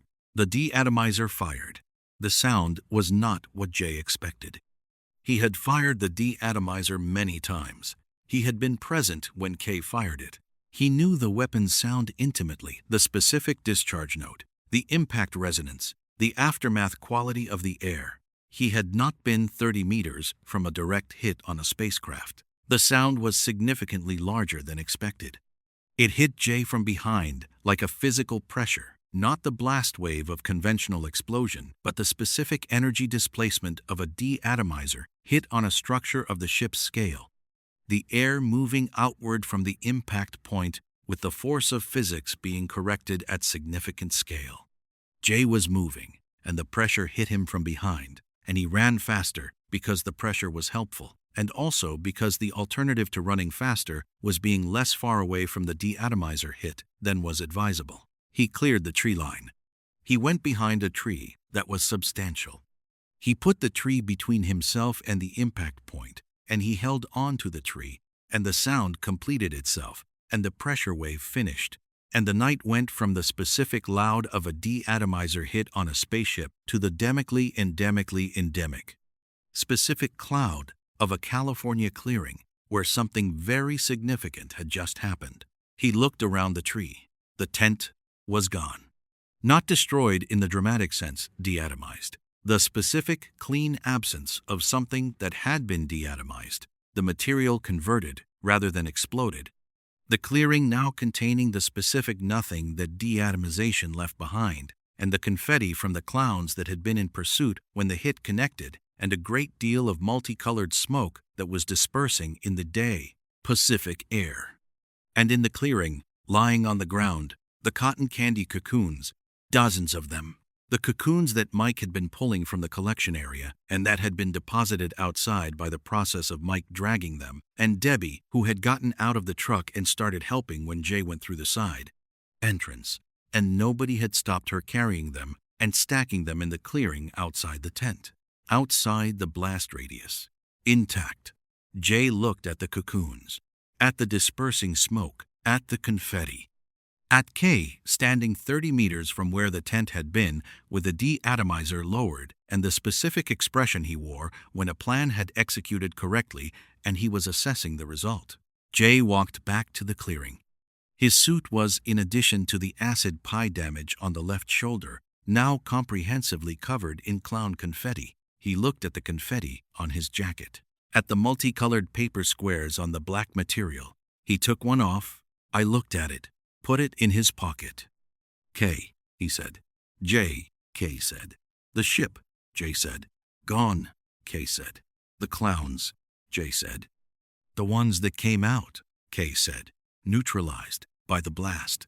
The ones that didn't come out. He paused. We're on the ship. J looked at where the tent had been. How many came out, he said. I counted 37, K said. The blast caught them. J looked at the clearing, at the confetti from 37 clowns, at the dispersing multicolored smoke. How many were inside? J said. Unknown. K said. The file didn't specify a standard deployment count. He paused. Whatever the number was, it's the number that came out, plus whatever remained inside. J looked at the nothing where the tent had been. They were trying to feel happy, J said. Internacy. Yes, K said. And we deatomized them, Jay said. They were kidnapping and cocooning an entire California beach town, Kay said. I know, Jay said. The acid pies alone, Kay said. I know, Jay said. He looked at the confetti. It's still sad, he said. Yes, Kay said. It is. Mike was at the nearest cocoon. He was pushing on it with both hands, not breaking it, testing it. The specific investigation of someone who had been told the material dissolved at sunrise and was finding that sunrise was still a significant number of hours away, and the people inside the cocoons were currently the people inside the cocoons. Cocoons. They're okay in there, Jay said. The cocoon preserves them. I know you said that, Mike said. He paused. My girlfriend's roommate is in one of these. I can see her through the material. Jay looked at the cocoon, at the shape inside it, at the specific pink fibrous material between the shape and the California air.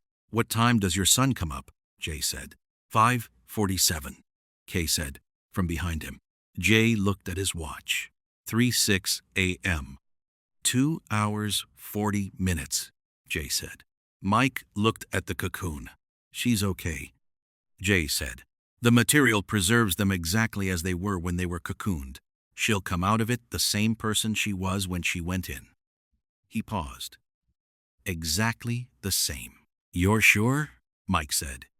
1,728, Jay said. 12 survivors, all fine. Mike sat down next to the cocoon. Jay looked at Debbie. Debbie was sitting next to a different cocoon with her hand on its surface. The specific quiet of someone maintaining contact with something they couldn't fully reach. Jay looked at Dave. Dave was walking the clearing counting cocoons, not counting accounting, the specific activity of a cop who had been trained to account for things and was applying the training to the situation available.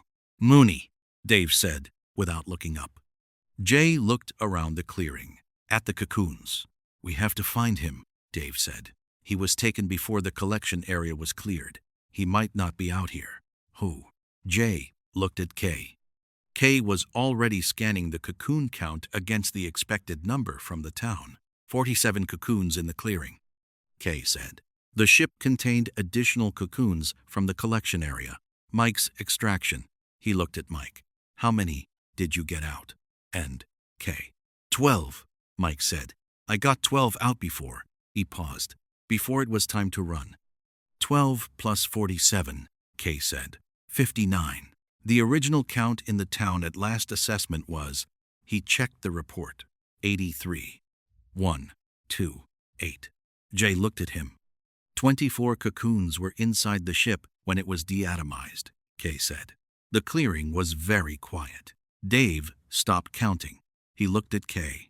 24 people, Dave said. Yes, Kay said. Dave looked at where the tent had been. At the deatomized nothing. Mooney, Dave said. We don't know he was on the ship, Jay said. The 24 could be. He went to the tent, Dave said. 2 hours before you got here. He went to investigate and he didn't come back. He paused. He's 24. Jay looked at Kay. Kay had the expression of someone who had the accurate answer and found the accuracy uncomfortable. Yes, Kay said quietly. Probably. Dave looked at the deatomized clearing. He stood very still. Jay walked to him. He stood beside him and looked at the clearing with him and said nothing for a moment because the moment required presence rather than information. He was a pain in the ass, Dave said. Yeah, Jay said. He arrested Mike for telling the truth, Dave said. Yeah, Jay said. He was my partner for 7 years, Dave said. Yeah, Jay said. Dave was quiet for a moment. Is there any chance? Dave said. Any chance at all? Jay thought about the deatomizer, about what deatomization did to matter at the molecular level, about the specific completeness of deatomization as a process. No, Jay said. I'm sorry. Dave nodded. He looked at the clearing. Okay, he said. He went back to accounting for the people in the cocoons. Jay looked at Kay. Kay looked at Jay. Neither of them said anything about the 24, because nothing available to say was useful, and both of them knew it. At 4:15 a.m. Rich fell asleep in the driver's seat of the ice cream truck. This was understandable. Rich had driven an ice cream truck through an alien spaceship at full speed with a PA system running at maximum, while Paul shot cleaning chemicals at pursuing clowns through the back window. The post-adrenaline crash was physiologically inevitable. Paul stayed awake. Paul had the energy of someone who had been waiting his entire life for a night like this and was not going to sleep through the aftermath. He was sitting on the truck's rear bumper, cataloging his experience in a notebook he had found in the bowling alley's supply closet. Jay walked over. What are you writing? Jay said. Everything, Paul said. Everything that happened. He looked up. Can I tell people about this? Jay looked at him, at the notebook, at the specific, hopeful expression of a man who had done something genuinely remarkable and wanted credit for it. Jay thought about the Neutralizer. Standard MIB protocol. Every civilian witness neutralized. Cover story provided. The event was filed under whatever category the cover story supported. He thought about Crescent Cove, about 59 cocoons in a clearing waiting for sunrise, about 24 people who weren't, about Dave standing at the deatomized nothing where his partner had been, about the cover story. What would you tell them? Jay said. Paul thought about it. That we fought alien clowns, he said. That we drove the truck through their spaceship. That we got people out. He paused. That it was the best night of my life. Jay looked at the notebook, at the clearing, at the pink fibrous cocoons waiting for the sun. He thought about standard protocol. He thought about the compound table, about joy, about what the clowns had wanted and what they'd done to get it and what they'd done to the 24. He took out the Neutralizer. He looked at it. He put it back. You can tell people whatever you want, Jay said. Paul looked at him. Really, Jay said. Tell them everything. Nobody's going to believe you anyway. Paul looked at him for a moment. Then he went back to writing. Jay walked back to Kay. Kay had watched the exchange. Protocol, Kay said.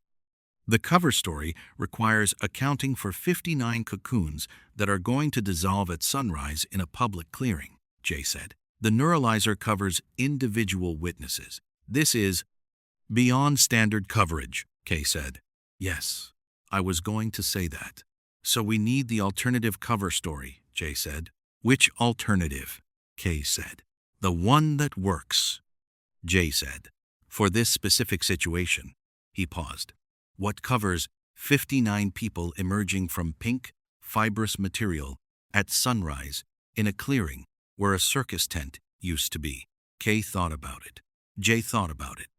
They both thought about it for a while. The major motion picture cover story, Jay said. Jay, Kay said. Hear me out, Jay said. It doesn't cover the absence of the 24, but it covers the presence of the 59, the material, the clearing. The truck, he paused.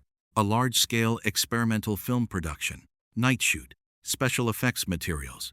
The circus tent was a set. He paused. The 59, waking up confused, is consistent with extras who were processed through a special effects application and have been in it for several hours. Kay looked at him. The 24? Kay said. Missing persons, Jay said. Unrelated to the film production. Investigations pending. He paused. We can't cover the 24. We can only account for them. Kay was quiet. It's not a clean cover story, Jay said. No, Kay said. It's the best available cover story, Jay said. Yes, Kay said. Which is the standard, Jay said. Best available, Kay said. Yes. He paused. The film production. We need a studio. Umbrella Pictures, Jay said. They're a front. They're a front for the MIB, Kay said. They've covered 3 operations in the last 5 years. They're experienced, Jay said.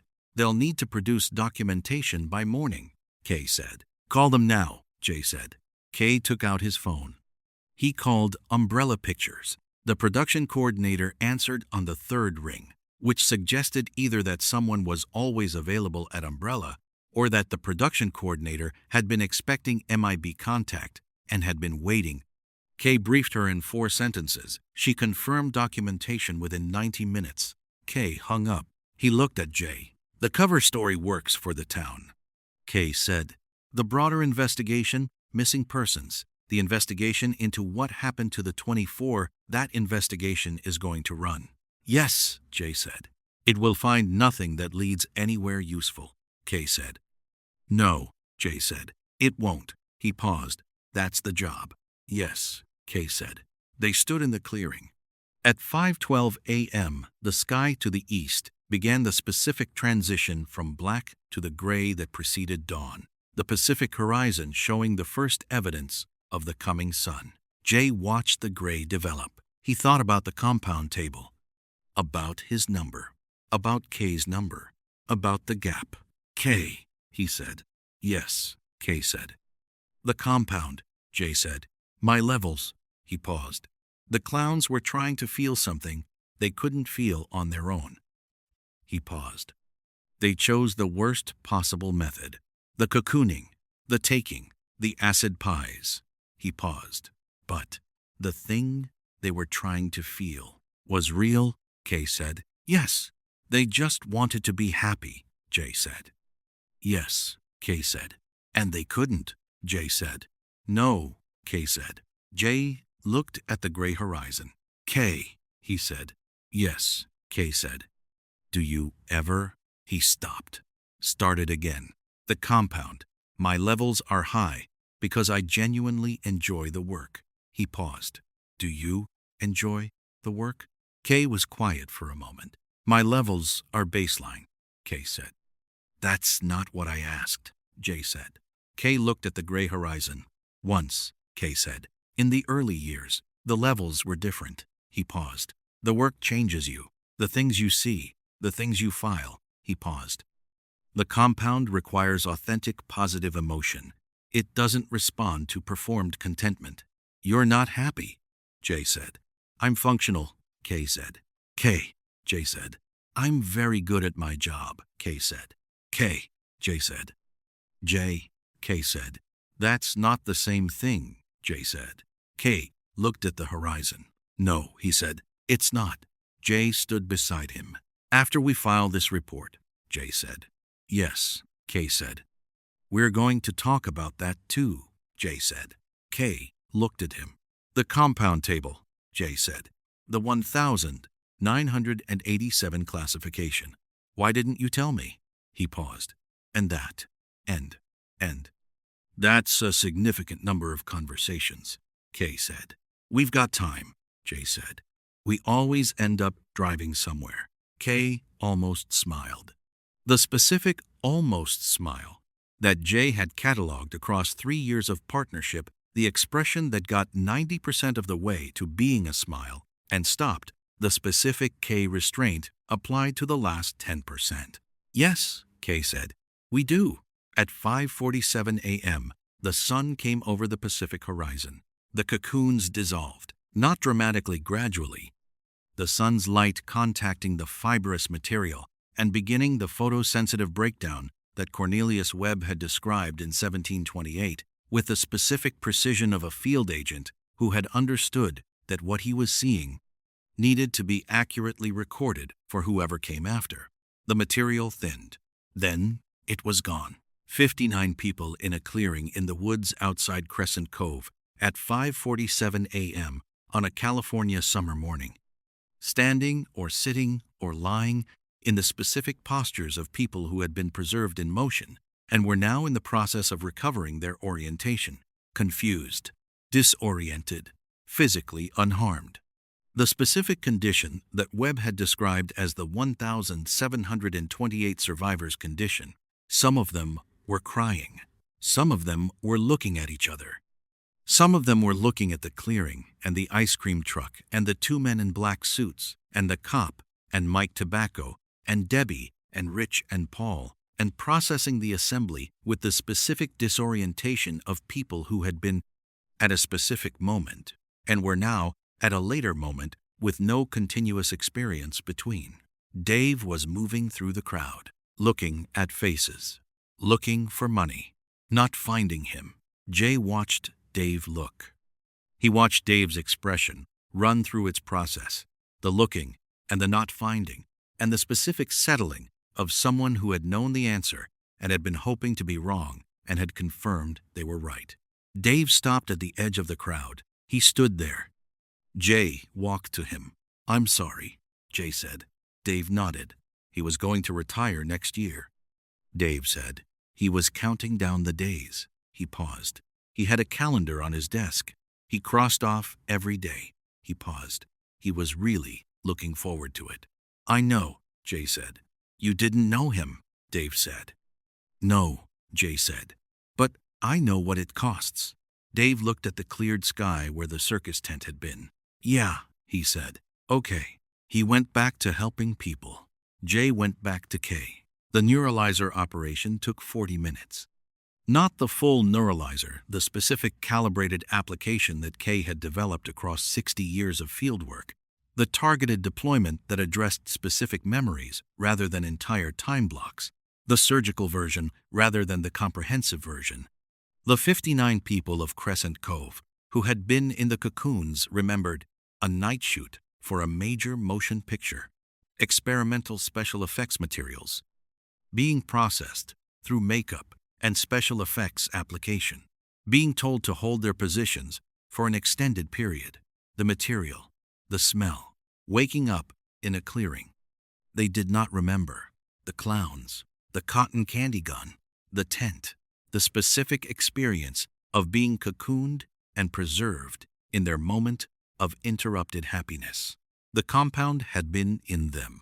The clowns had wanted it. The people didn't need to know either of those things. Mike Tobacco and Debbie Stone and Dave Hansen and Rich and Paul Terenzi were not neuralized. This was not standard protocol. Jay made the decision without consulting Kay, and Kay observed the decision without objecting to it, which was Kay's version of endorsing it. These people had fought. They deserved to remember fighting. Protocol, Kay said. quietly. After. Developing, Jay said. Kay looked at him. Best available, Jay said. Kay was quiet for a moment. Best available, he said. Yes. At 7:30 a.m. Jay was sitting on the bumper of the Crown Vic in the clearing, watching the last of the Crescent Cove residents be processed by the Umbrella Pictures production assistants who had arrived at 6:15 with Crown documentation and confident demeanors and the specific professional competence of a front company that had been doing exactly this for years. Mike came and sat next to him. His girlfriend was one of the 59. She was fine. She was sitting on the other side of the clearing, talking to one of the production assistants with the specific, confused cooperation of someone who had been told a cover story and was accepting it because the alternative was not accepting it. She's okay, Mike said. Yes, Jay said. I don't know how to explain any of this to her, Mike said. You don't have to, Jay said. She won't remember the specifics. She'll remember the film production. But I will remember, Mike said. Yes, Jay said. That's going to be weird, Mike said. Yes, Jay said. For a long time, Mike said. Probably, Jay said. Mike looked at the clearing, at the deatomized nothing where the tent had been. The people who didn't come out, he said. Yes, Jay said. I couldn't get them all, Mike said. I was moving as fast as I could. I got 12. There were more. I couldn't. You got 12, Jay said. That's 12. It's not 24, Mike said. No, Jay said. It's not. He paused. The 12 you got out are here. They're fine. That's because of you. Mike looked at his hands, at the baseball bat still in them, at the specific wear of a night's work on the grip. It doesn't feel like enough, he said. It never does, Jay said. That's not a comfort. It's just accurate. Mike looked at him. Is that what it's like? Mike said. Doing what you do, all the time. Jay thought about the compound table, about his number, about K, about the answer to the question. Yeah, he said, mostly. And you still do it? Mike said. Yeah, Jay said. Why? Mike said. Jay looked at the clearing, at the 59 people who were fine. Dave helped an elderly woman find her shoes, which had apparently come off during the cocooning and were somewhere in the clearing. Rich asleep in the truck, and Paul still writing in his notebook. At Kay, standing 20 meters away, reading the file one more time with the specific expression of someone making sure they hadn't missed anything. At the Pacific sky, above Crescent Cove, going from dawn quality to morning quality, the light changes. The day begins. He thought about the compound, about what produced it, about genuine positive emotion, about joy. Because 12 is something, Jay said. That's why. I gran. Mike looked at him. 12 is something, Mike said. Yes, Jay said. Always. Mike stood. He went back to his girlfriend. Jay sat on the bumper and watched the morning happen. He thought about the 24. He filed it. He thought about K's compound levels. He did not file it. He kept it out, where it could be looked at. He straightened his tie. He went to find K. The drive back to New York took 6 hours. Jay drove. This was unusual. K drove as a default, had driven as a default since Jay's first day. The specific arrangement of a partnership where the senior member controlled the vehicle because controlling the vehicle was the last available form of control when everything else in the operational environment was outside. Parameters. Jay had inherited the driving on days when K was processing something and needed his hands free for stillness. K was processing something. He had the file on his knee. Not reading it, holding it. The specific way K held things that required him to decide what to do with them. They were 2 hours out of Crescent Cove when Jay said, "The levels." K looked out the window. "Your compound levels," Jay said. "Baseline. Since when?" K was quiet. "K," Jay said. "Since 1978, K said. Jay drove. 1978, Jay said. That's specific. Yes, Kay said. That's the year Agent W retired, Jay said. Kay said nothing. You knew him, Jay said. Kay held the file. He was my first partner, Kay said. He recruited me the same way I recruited you. He paused. He was the highest concentration individual on the 1961 roster, the same way you're the highest concentration individual on the current roster. He paused. He retired in 1978 because the work had changed him, the way the work changed everyone eventually. He paused, and I filed it, and I continued. End quote. And your levels dropped, Jay said. The compound requires authentic positive emotion, Kay said. When the authentic positive emotion changes, so does the compound, Jay said. Yes, Kay said. Jay drove. The California highway was giving way to the Nevada desert, the specific transition of the western landscape, the ocean behind them now, and the specific dry expanse of the interior ahead. The light changing quality as the coastal moisture receded. You recruited me, Jay said. Yes, Kay said. Partly because of the levels, Jay said. Partly, Kay said.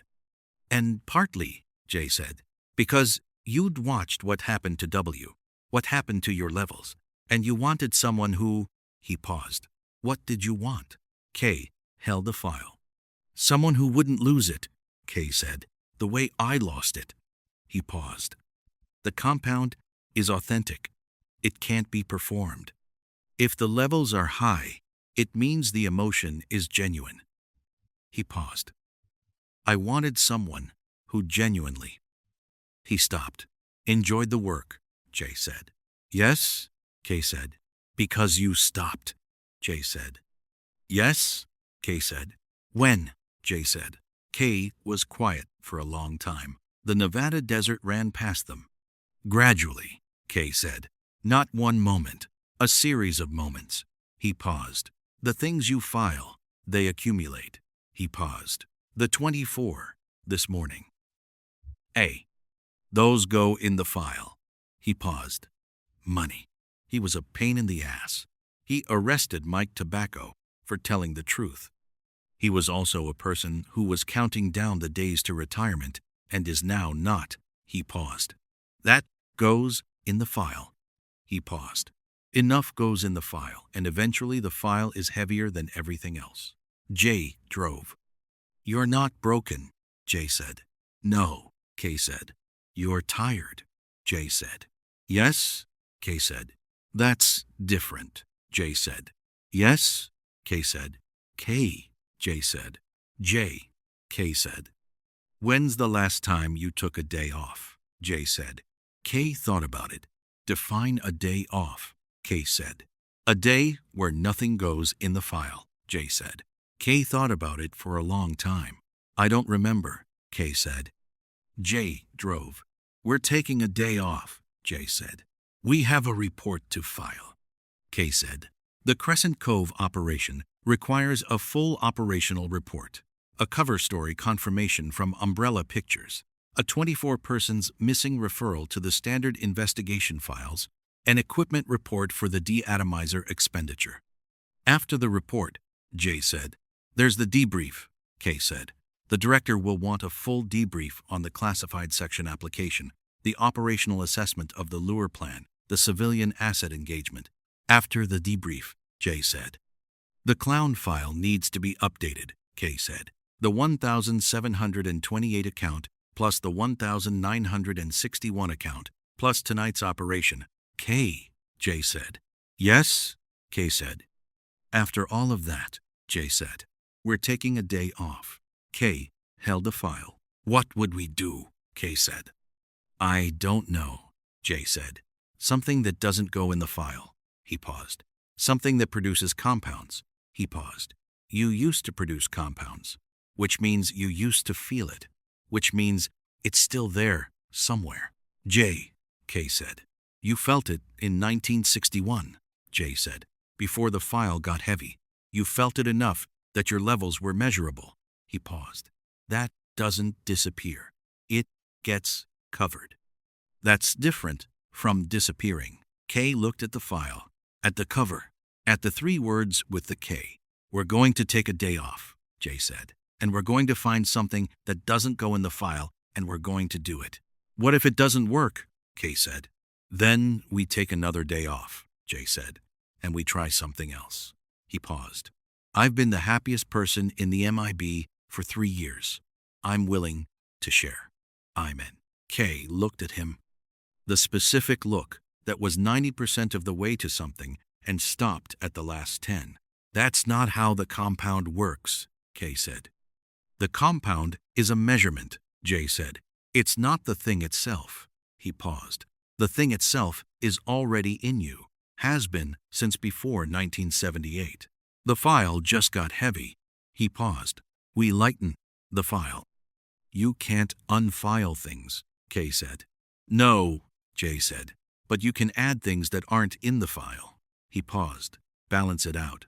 Kay held the file. 1 day, he said. 1 day, Jay said. After the report, Kay said. After the report, Jay said. And the debrief, Kay said. And the debrief, Jay said.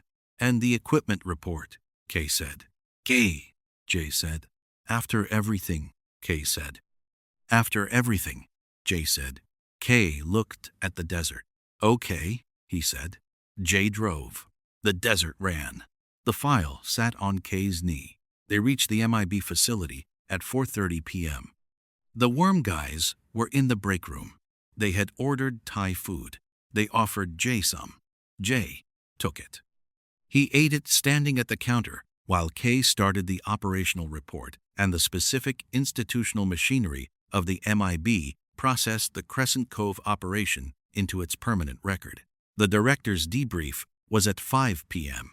She listened to the full account without interrupting. When Jay finished, she was quiet for a moment. The neuralizer exceptions, she said. The civilian assets fought, Jay said. They deserve to remember fighting. Protocol, she said. Best available, Jay said, for this specific situation. She looked at him. The 24, she said. Yes, Jay said. The investigation will find nothing, she said. No, Jay said. The families will have no answers, she said. No, Jay said. The debrief room held this. The file, she said to Kay. The classified sections. The lure plan. Applied as specified, Kay said. Jay volunteered, she said. Yes, Kay said. Before or after reading page 5, she said. Kay looked at Jay. Jay looked at the director. During, Jay said. I was reading it when I decided. She looked at him for a moment. I'm reclassifying sections 7 through 12, she said. Standard clearance, both of you. She paused. The information should have been available to the agents most likely to need it. She looked at Kay. That was a classification error. Yes, Kay said. I'm noting it in the record, she said. Mine, she paused. Kay. Director, Kay said. The compound levels, she said. Yours. I've been watching them since 1978. She paused. I'm recommending leave. Kay looked at her. Not immediately, she said. After the Crescent Cove paperwork is complete, a period of leave. Full duration to be determined by you. She paused. The work will still be here. It always is, Kay said. Yes, she said, but so will you. She looked at him. The file gets heavy. Leave exists for when the file gets heavy. She paused. You've been carrying it for 46 years without leave. Kay held the file. I'll consider it, he said. You'll take it, she said. The recommendation is filed. She stood. Good work, both of you. She left. Jay looked at Kay. Kay looked at the file. She's been watching your levels since 1978, Jay said. Yes, Kay said. And she waited until now to say something, Jay said. She was waiting for the right moment, Kay said. Which is, Jay said. When I was ready to hear it, Kay said. Jay looked at him. Are you? Jay said. Kay held the file. He opened it. He looked at the cover one more time. Killer Klowns Contact Classification. periodic. He closed it. He put it on the table. I might be, he said. At 6 p.m., Jay filed the equipment report for the deatomizer expenditure. At 6:45 p.m., the Umbrella Pictures cover story confirmation arrived. Full documentation, a fictitious production company's complete paper trail, the specific professional thoroughness of a front operation that had been doing this for decades. At 7 p.m., the 24 persons missing referral went to standard investigation files under John Doe designations. The investigation would find nothing. The families would have no answers. The file would close without resolution in 18 months. Jay filed this. He kept it out for a moment first. He looked at it. Then he filed it. At 7:30 p.m., Kay finished the Crescent Cove operational report. He reviewed it once. He submitted it. He sat in the report room with the specific stillness of a man who had finished the last required task and had arrived at the space after the last required task. Jay came in. He sat across from Kay. Done, Jay said. Done, Kay said. The day off, Jay said. Tomorrow, Kay said. Tomorrow, Jay said. Kay looked at the table where the file had been. He had put it back in the drawer. The drawer marked CIRCUS CLASS periodic visitors. The file updated with the 1961 account and the 2023 account, and the classified sections reclassified, and the operational notes from J and K's engagement, and the cover story documentation, and the Umbrella Pictures confirmation, and the 24 missing persons referral. Everything that needed to be in the file was in the file. The compound, K said. Yeah, J said. The clowns were trying to feel something they couldn't produce. K said. They harvested it because they couldn't make it themselves. He paused. And we destroyed them for it. They cocooned people, J said. They took people's choices. The cocooning wasn't. I know, K said. I know it wasn't acceptable. He paused. I'm not defending it. He stopped. They came to this planet because we produce something they can't. Something they wanted. He paused. We are, apparently, the happiest planet in the region. Yeah, Jay said. That's worth something, Kay said. Yeah, Jay said. Kay looked at the table. What do we do tomorrow? Kay said. Jay thought about it. I don't know yet, Jay said. Something outside. He paused. Something that doesn't require the suit. Kay looked at his suit. At the black jacket that was his default state. I haven't worn anything else in. He stopped. A long time. You have other clothes, Jay said. Somewhere, Kay said. We'll find them, Jay said. Kay almost smiled. 10%. Maybe 12. Jay, Kay said.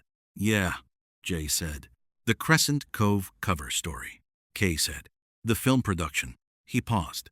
In 18 months, when the 24 missing persons investigation closes without resolution, he stopped. Dave Hansen is going to file his own report. Jay said. He's going to write down everything he remembers, and he's going to file it somewhere in the Crescent Cove Police Department records, where it will sit for 20 years. Yes, Kay said. Probably. And Paul Terenzi is going to tell people what happened for the rest of his life, Jay said. And nobody is going to believe him. 40. No, Kay said. And Mike Tobacco, Jay said. He's going to spend the rest of his life knowing what happened and not being able to tell anyone who'll believe him. Yes, Kay said. They deserved better than that, Jay said. Work doesn't always produce what people deserve, Kay said. No, Jay said. It doesn't. He thought about the compound table. About 12. About 12 is something. About the 59 people who walked out of the cocoons at sunrise and were fine and went home to their lives and would never know what had been done for them overnight. About what produced the compound. About joy. Kay, Jay said. Yes, Kay said. Do you think they came back? Jay said. The clowns, in 1728 and 1340, and before that. Do you think they came back because it worked? He paused. Because when they took the compound, they actually felt it. I actually felt happy, even for a little while. Kay thought about it. Yes, Kay said. The file suggests the harvest was effective. The compound produced in them the equivalent emotional state. He paused, for however long it lasted. So they felt it, Jay said. Yes, Kay said. They felt it. Jay looked at the table. Good, he said. I don't know why, but he paused. Good. Kay looked at him. Because they wanted something real, Jay said. And they got it, even if the method was wrong, even if we had to de-atomize the ship. He paused. They felt it. Just not enough times. And not without taking it from someone else. He paused. That's the saddest version of the story. Yes, Kay said. It is. They sat in the report room. The MIB facility ran around them, the worm guys finishing their Thai food, the administrative systems processing the day's filings, the specific institutional hum of an organization that had been managing alien contact for 60 years and was managing it still. Tomorrow, Jay said. Tomorrow, Kay said. Not the suits, Jay said. Not the suits, Kay said. Something outside, Jay said. Something outside, Kay said. Jay stood up. He went to the door. Jay, Kay said. Jay turned. Kay was still sitting at the table, at the space where the file had been. You asked me earlier, Kay said, if I enjoy the work. Yeah, Jay said. I don't have an answer yet, Kay said. I'm working on finding out if the answer is still in there somewhere. He paused. But I wanted you to know I'm working on it. Jay looked at him, at the man who had been carrying the file for 46 years, at the 90% of a smile that stopped at 10%. That's enough, Jay said. That's all I asked. He went to get some rest. Kay sat at the table a while longer. He thought about the day off, about the compound, about what produced it, about Agent W in a Kansas diner in 1961, eating pie and reading a classified file, and whatever he had been thinking about at that specific moment that had made a young field agent stop and look and remember for 60 years. Kay thought about tomorrow, about not wearing the suit, about something outside. He thought about whether the answer was still in there somewhere. He thought it might be. He was working on finding out. That would have to be enough. For now, that would have to be enough. He stood. He turned off the report room light. He went home. The day off was Thursday. Kay showed up at Jay's apartment at 9 a.m. in clothes that were not the suit. The clothes were the specific clothes of a man who had worn a suit every day for 60 years and had gone to his closet the previous night and found that the non-suit options had accumulated the specific quality of things that hadn't been used in so long that they'd become archaeological rather than functional. He was wearing gray slacks and a blue button-down shirt with the top button open. Jay opened the door and looked at him. Kay looked at Jay. The shirt's fine, Jay said. I know the shirt's fine, Kay said. I'm just saying, Jay said. I know what you're saying, Kay said. Jay was wearing jeans and a jacket and the specific quality of a man who had been looking forward to this and was not going to perform not looking forward to it. Where are we going? Kay said. I don't know yet, Jay said. I said something outside. Outside is a large category. You've had since yesterday to narrow it, Kay said. I've been narrowing, Jay said. I narrowed it to not alien-related, not paperwork-related, not in the building, not requiring the deatomizer. That's a negative definition, Kay said. It's the best I have, Jay said. Kay looked at him. Coffee, Kay said. Coffee, Jay said. They went for coffee. The coffee shop was 3 blocks from Jay's apartment. It was the specific category of New York coffee shop that had been there for 30 years and would be there for 30 more, not trendy, not institutional. The specific middle ground of a place that served coffee correctly to people who wanted coffee and had been doing so long enough that the doing had become the place's primary characteristic. They sat at a table by the window. Kay held his coffee with both hands, the way people held coffee when the holding was part of the reason for the coffee. Jay looked at him. How long has it been? Jay said. Since you sat in a coffee shop. Kay thought about it. 2003, he said. A surveillance operation in Brooklyn. The coffee shop was the observation point. That doesn't count, Jay said. It was a coffee shop, Kay said. You were working, Jay said. It doesn't count. Kay thought about it.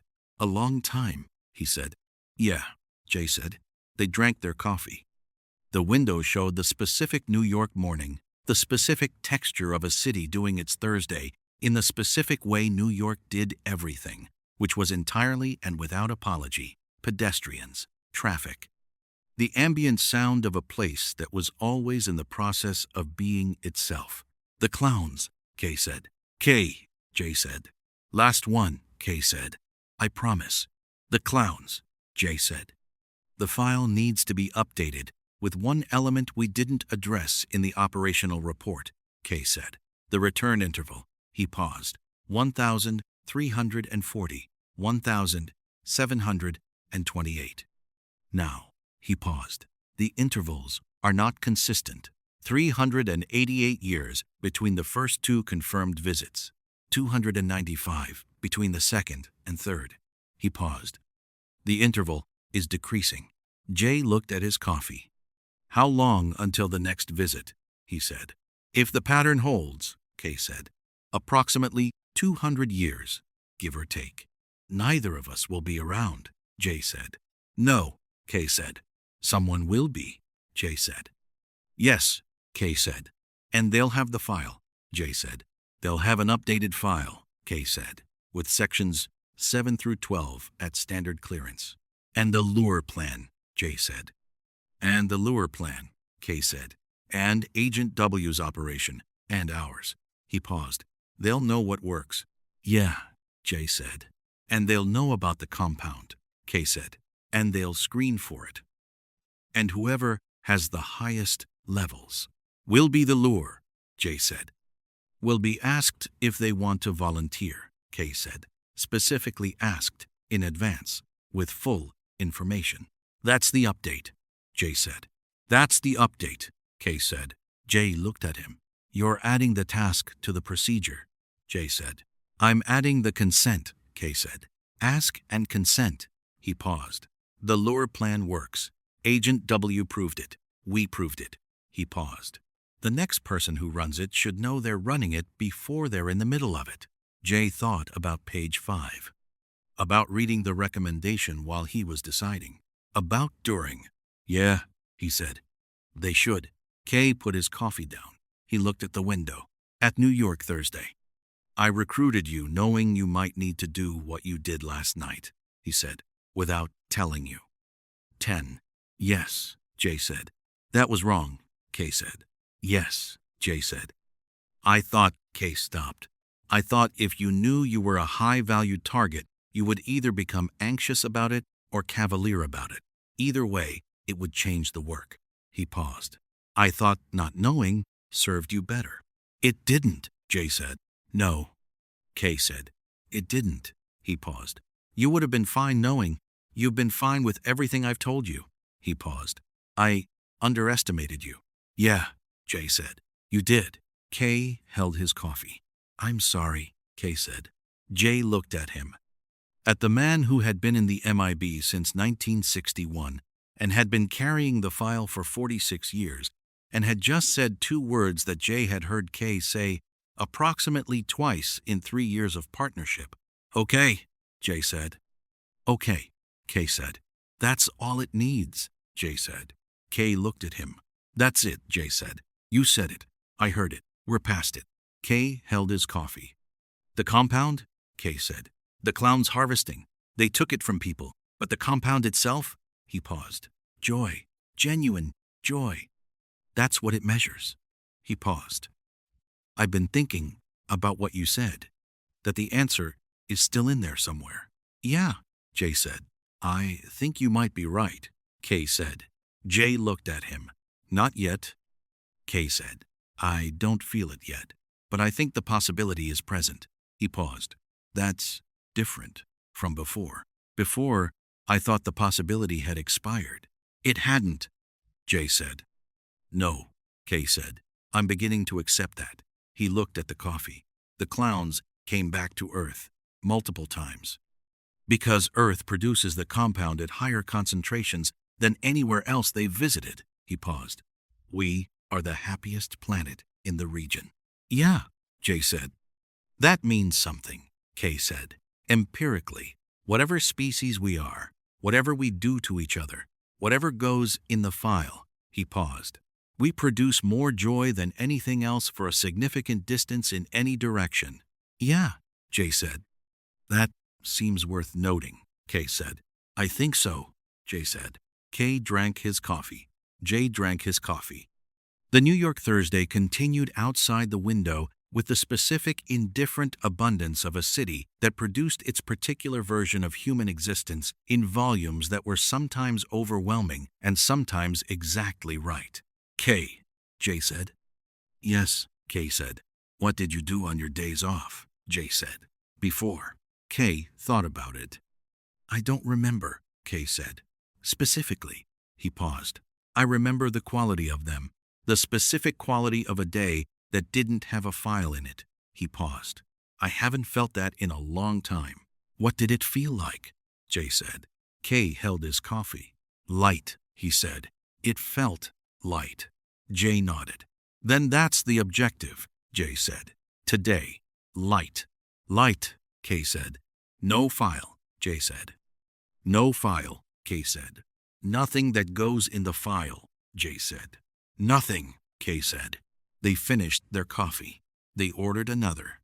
They sat by the window and watched the New York Thursday, and Jay told Kay about a time in his pre-MIB life when he had been a cop and had done something ridiculous and embarrassing that he had never told Kay. And Kay listened with the specific quality of someone who was not cataloging the information for operational use and was simply listening. And occasionally the 10% tipped into 15, and Jay noticed and didn't say anything about it because the 15% was real, and the real thing didn't need commentary.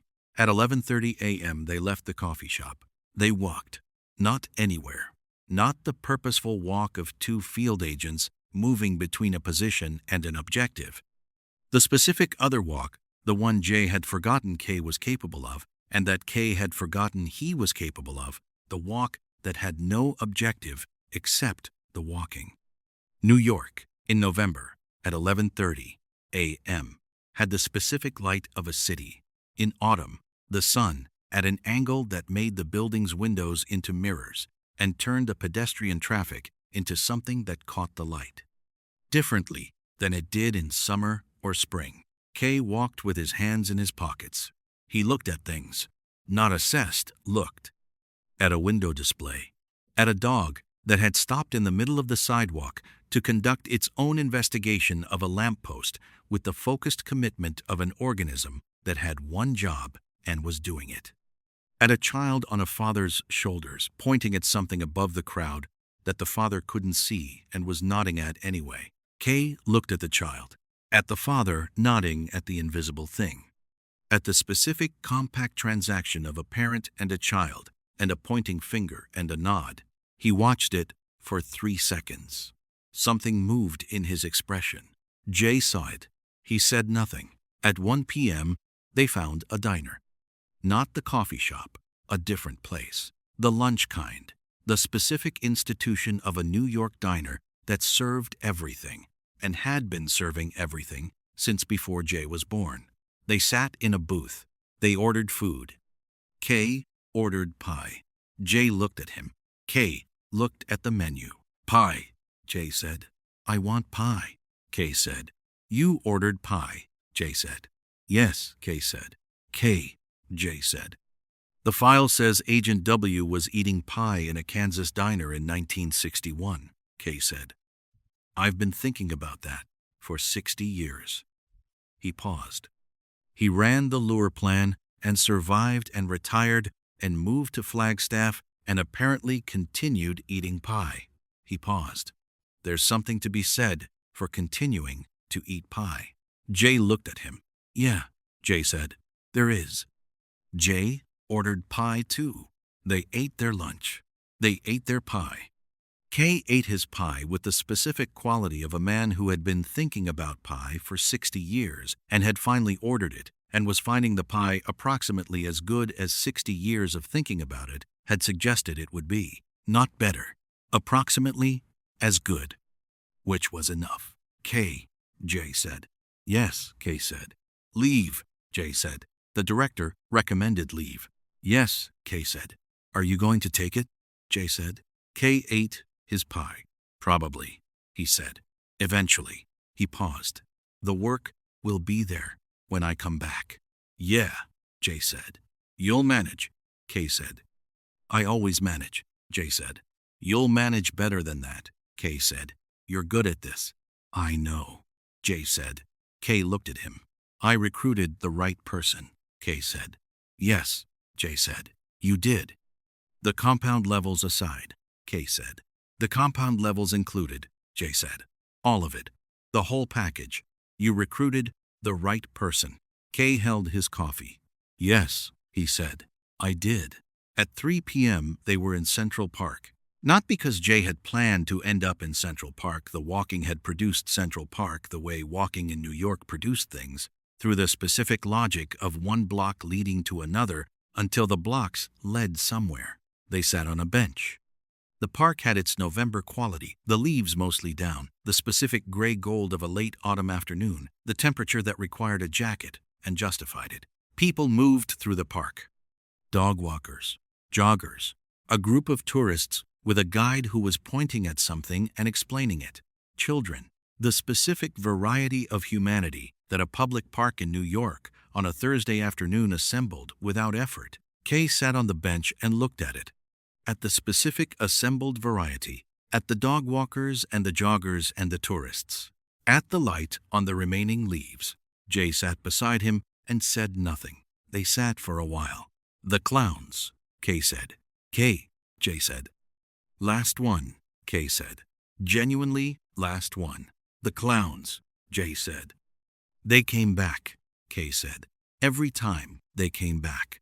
Because this, he gestured at the park, at the people, at the dog walkers and the joggers, produces something they couldn't produce themselves. He paused. They were willing to cross interstellar distances and spend resources and risk engagement with whatever defense they might encounter. He paused. For this. Jay looked at the park, at the specific assembled variety. Yeah, Jay said. We're worth coming back to, Kay said. Yeah, Jay said.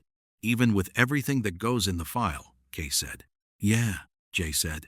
Kay looked at the park, at the dog that had been investigating the lamppost earlier, or a different dog, Jay couldn't be sure. But a dog in the specific absorbed investigation mode that dogs brought to lampposts.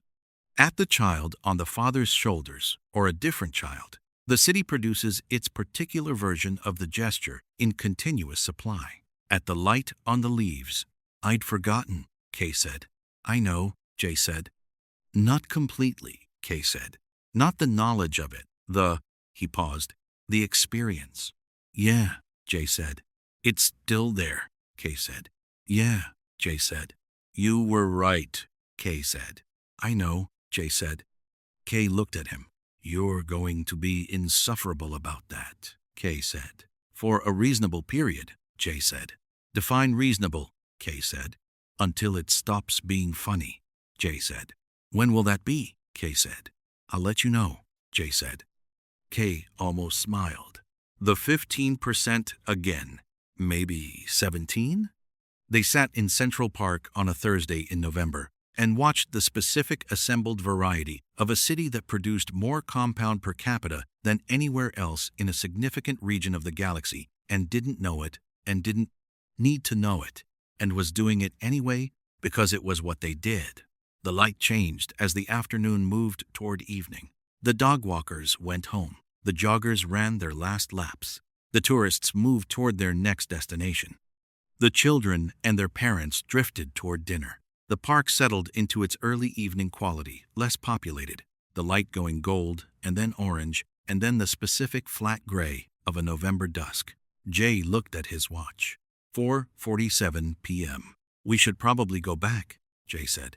Yes, Kay said. He didn't move. There's probably something in the system by now, Jay said. Something failed while we were out. Yes, Kay said. There usually is. He didn't move. Jay looked at him. Tomorrow, Jay said. Yes, Kay said. Tomorrow. They sat for a few more minutes. The park's evening began. Kay, Jay said. Yes, Kay said. The clowns are on a 200-year return interval, Jay said. Approximately. Approximately, Kay said. We're not going to be there, Jay said. No, Kay said. But whoever is, Jay said. They'll have the file. They'll know what works. They'll know to ask first. He paused. They'll be ready. Yes, Kay said. They will. Because we left the file, Jay said. Because we left the file, Kay said, and updated it, and added the consent protocol. He paused. And because whoever has the highest compound levels in 200 years will be asked, specifically and in advance, whether they want to volunteer. And they'll say yes, Jay said. Probably, Kay said. Because they enjoy the work, Jay said. Because they genuinely enjoy the work, Kay said. Yes. Jay looked at the park. We're worth coming back to, Jay said. Yes, Kay said. Even the file, Jay said. Kay thought about it. Even the file, he said. The file is part of it. The file is what it costs. And it's still worth it. He paused. That's what the compound measures. Not the absence of the file. It's worth it in spite of the file. Jay looked at him. Kay, he said. Yes, Kay said. That's the most you've said in one go since I've known you, Jay said. Kay looked at the park. Yes, he said. Well, pie, Jay said. Don't, Kay said. It was the pie, Jay said. Jay, Kay said. 60 years of thinking about pie and one slice and you're Jay, Kay said. I'm just saying the pie. Jay, Kay said. We're going. He stood. Jay stood. They walked out of Central Park in the November dusk and back into the city and back toward the MIB facility and back toward the work that would be there tomorrow and the day after and the day after that for as long as they were there to do it. The file would add things. It always added things. But today nothing had gone in the file. Today was light. And Kay had eaten pie.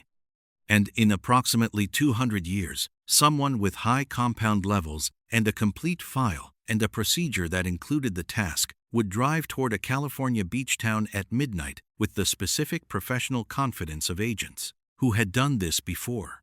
And they would. They would do it. Because the work was worth doing.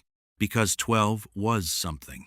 Because the planet that produced the compound at higher concentrations than anywhere else in the region was worth protecting. Because someone had left the file and updated it and added the consent protocol and took the day off when the file got heavy and ate the pie. Jay walked beside Kay through the New York evening. He thought about the compound table, about his number, about the gap between his number and everyone else's, about the clowns and what they'd wanted and what they'd gotten and what it had cost, about the happiest planet in the region. He thought it probably still was. He thought they were probably still worth coming back to. He thought the file was heavy and the work was worth it, and tomorrow there would be more of both. He straightened his tie. He walked. The file update took 3 days. Not the operational report that had been filed the night of the operation. The file update was different. W. The Killer Clones file had existed in the MIB's physical records since 1728 and had been added to twice Cornelius Webb's account and the 1961 classified section, and K was now adding the third, most comprehensive entry in its 300-year history. He wrote it himself, not dictated to the transcription system, not summarized by an analyst. Kay wrote it in the specific, careful prose of someone who understood that what went into the permanent record would be read by people who weren't there and needed to understand what the people who were there had understood. Jay read it over his shoulder. The first section was operational, the Crescent Cove timeline, the deployment count, the compound analysis, the lure plan's execution, the de-atomizer strike, the sunrise dissolution, the cover story implementation. Precise and complete. The specific operational record that whoever came next would need. The second section was new. Kay called it Supplementary Notes Cultural and Behavioral Analysis. It described the clowns' relationship to the compound, their inability to produce it internally, the specific evolutionary gap that had sent them across interstellar distances to harvest something from beings who produced it without trying, the 1,340 survivors' account of reciprocal communication, the clowns' own description of themselves and what they sought. Jay read the supplementary notes. He said nothing for a long time. Kay, he said, eventually. Yes, Kay said. You wrote that they're sad, Jay said. I wrote that they are a species experiencing a specific biological lack that they have been attempting to address through methods that are not acceptable, Kay said. You wrote that they're sad, Jay said. The operational record reflects the facts of the engagement, Kay said. The supplementary notes reflect the contextual understanding that informed the engagement. He paused. Whoever reads this file in 200 years needs both. Jay looked at the supplementary notes, at Kay's careful prose, at the specific thing Kay had written in the fourth paragraph that Jay was going to remember for a long time. The killer clowns return to Earth because Earth produces what they cannot. In the operational sense, this makes Earth a target. In the broader sense, it suggests something about what Earth is that is worth recording alongside what Earth produces. The compound is measurable. What generates the compound is not. What generates the compound is the specific accumulation of choices made by 8 billion people on a daily basis. The choices that produce genuine positive emotion in people who have full access to all the reasons not to have it. The clowns are a threat. They are also, in some small and unasked for way, a measurement. We are, apparently, worth crossing the galaxy for. The next agents who deal with the clowns should know that going in. Jay read this paragraph twice. Kay, he said. Don't, Kay said. I'm not saying anything, Jay said. You're going to say something, Kay said. I'm not, Jay said. Jay, Kay said. The pie, Jay said.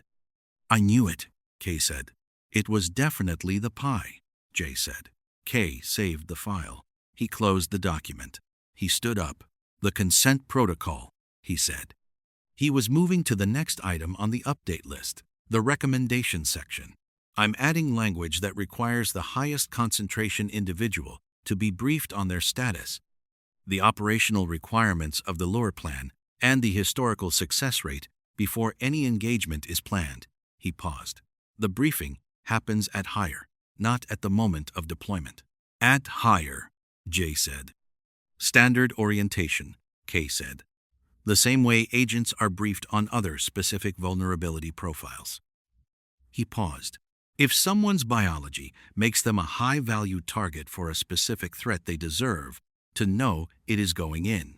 Yes, Jay said. They do. Kay added the language. He saved the update. He closed the file. He put it back in the drawer marked CIRCUS Class Periodic Visitors. He looked at the drawer for a moment. Then he closed it. Dave Hansen filed his report on Tuesday. Not the official report. The official report was the Crescent Cove Police Department's incident record, which described the events of the night in terms consistent with the Umbrella Pictures cover story. Which was to say, it described a film production night shoot that had encountered complications. Which was to say, it described nothing that had actually happened. The unofficial report was 4 pages, handwritten in Dave Hansen's specific tight cursive and filed in a folder in his desk's bottom drawer under a copy of the Crescent Cove Municipal Code. He titled it, What Actually Happened. He described everything. The clowns, the cocoons, the 2 federal agents in black suits. The compound, he didn't have the word compound. He described it as whatever it was the clowns were after, some kind of biological thing that people produce when they're genuinely happy, According to the older agent, he described the lure plan. He described Jay running out of the tent at full speed, while Kay stood 30 meters away with a weapon that didn't look like any weapon Dave had ever seen. He described Mooney. He wrote Mooney's name and left a line after it, and didn't fill the line because the line was for information he didn't have and probably wasn't going to have, and the blank line was the most accurate thing he could write about it. He put the folder in the bottom drawer. He locked the drawer. He went back to work. Paul Terenzi published a book. Not immediately. The book took 11 years. Paul had the notebook from the bowling alley supply closet, and the additional notebooks he filled in the months after, and the specific quality of someone who had decided that if nobody was going to believe him, he was going to be disbelieved in print rather than just verbally. The book was called I Drove My Ice Cream Truck into a Spaceship. It sold 4,000 copies in its first year and 40,000 in its second, after a specific podcast episode discussed it in the context of other Crescent Cove accounts from the same night that had been circulating on various enthusiast forums for a decade. The MIB flagged the book in its third month of publication. The flag went to the standard analyst desk. The analyst read the book. He wrote a 3-line assessment. Civilian account of Crescent Cove operation. Accurate in all operational details. Cover story has not been held with this individual per earlier field notes. Recommend no action. The account is accurate and nobody believes it. Standard outcome for this category. He filed the assessment. He moved on. Jay heard about the book from the Worm guys, who had read it and found it highly entertaining and had left a copy in the break room. Jay read it. He read the chapter about the sprayer. About Paul hanging out the back of the truck aiming the cleaning chemical stream with varsity baseball accuracy at the nasal region of pursuing clowns. He read it and he thought about the compound table. About joy. About Paul Terenzi writing 4,000 words about the best night of his life in a chapter titled The Sprayer Works, actually. He put the book back in the break room. He went to find Kay. Kay was in the file room. Not the Killer Klowns drawer, a different drawer, an older one, the specific section of the physical files that held the records of operations Kay had personally run across 62 years of field service. He was reading something. Jay stood in the doorway. "What's that one?" Jay said. Kay looked up. 1,963, he said. Kansas City. He paused. The Arquillian thing. He paused. Before your time. Was it good? Jay said. Kay thought about it. Yes, he said. It was good. He paused. Complicated. 3 casualties, 2 of them ours. But good. He paused. We did the right thing, in the right way, with the people who were there to do it. He paused. That's the definition. Jay came into the file room. He sat on the edge of the table. Leave, he said. Next month, Kay said. You decided, Jay said. The director decided, Kay said. She moved it from recommendation to requirement. He paused. I'm told this is what happens when you accumulate 46 years of unfiled leave. Where are you going? Jay said. Kay looked at the 1,963 file. Flagstaff, he said. Jay looked at him. Arizona, Kay said. Agent W is 83 years old and lives in Flagstaff. He paused. I thought I might visit. Jay looked at Kay. You haven't spoken to him since 1978, Jay said. No, Kay said. And you're going to Flagstaff, Jay said. To visit, Kay said. Does he know you're coming? Jay said. I sent a letter, Kay said. Jay looked at him. A letter, Jay said. He's 83, Kay said. He might not be comfortable with the email. Kay, Jay said. It was a short letter, Kay said. 3 sentences. What did you say? Jay said.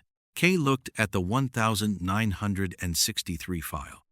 I said I was the young agent in the Kansas diner in 1961, he said. I said I had been thinking about that pie for 60 years. I said I thought it was time to compare notes. Jay looked at him. He wrote back. Kay said. What did he say? Jay said. Kay reached into his jacket. He produced a letter, physical, handwritten on paper that had the specific texture of something that had been sitting in a desk drawer for a generation and had been retrieved specifically. He handed it to Jay. Jay read it. 3 sentences. I know who you are. I've been wondering when you'd call. The pie is better here than in Kansas. Jay handed it back. He's been waiting, Jay said. Yes, Kay said. Apparently. He folded the letter. He put it back in his jacket. 60 years is a long time to wait. Yes, Jay said. But not too long, Kay said. No, Jay said. Not too long. Kay closed the 1963 file. He put it back in its drawer. He stood. The Crescent Cove file update, he said. The consent protocol language.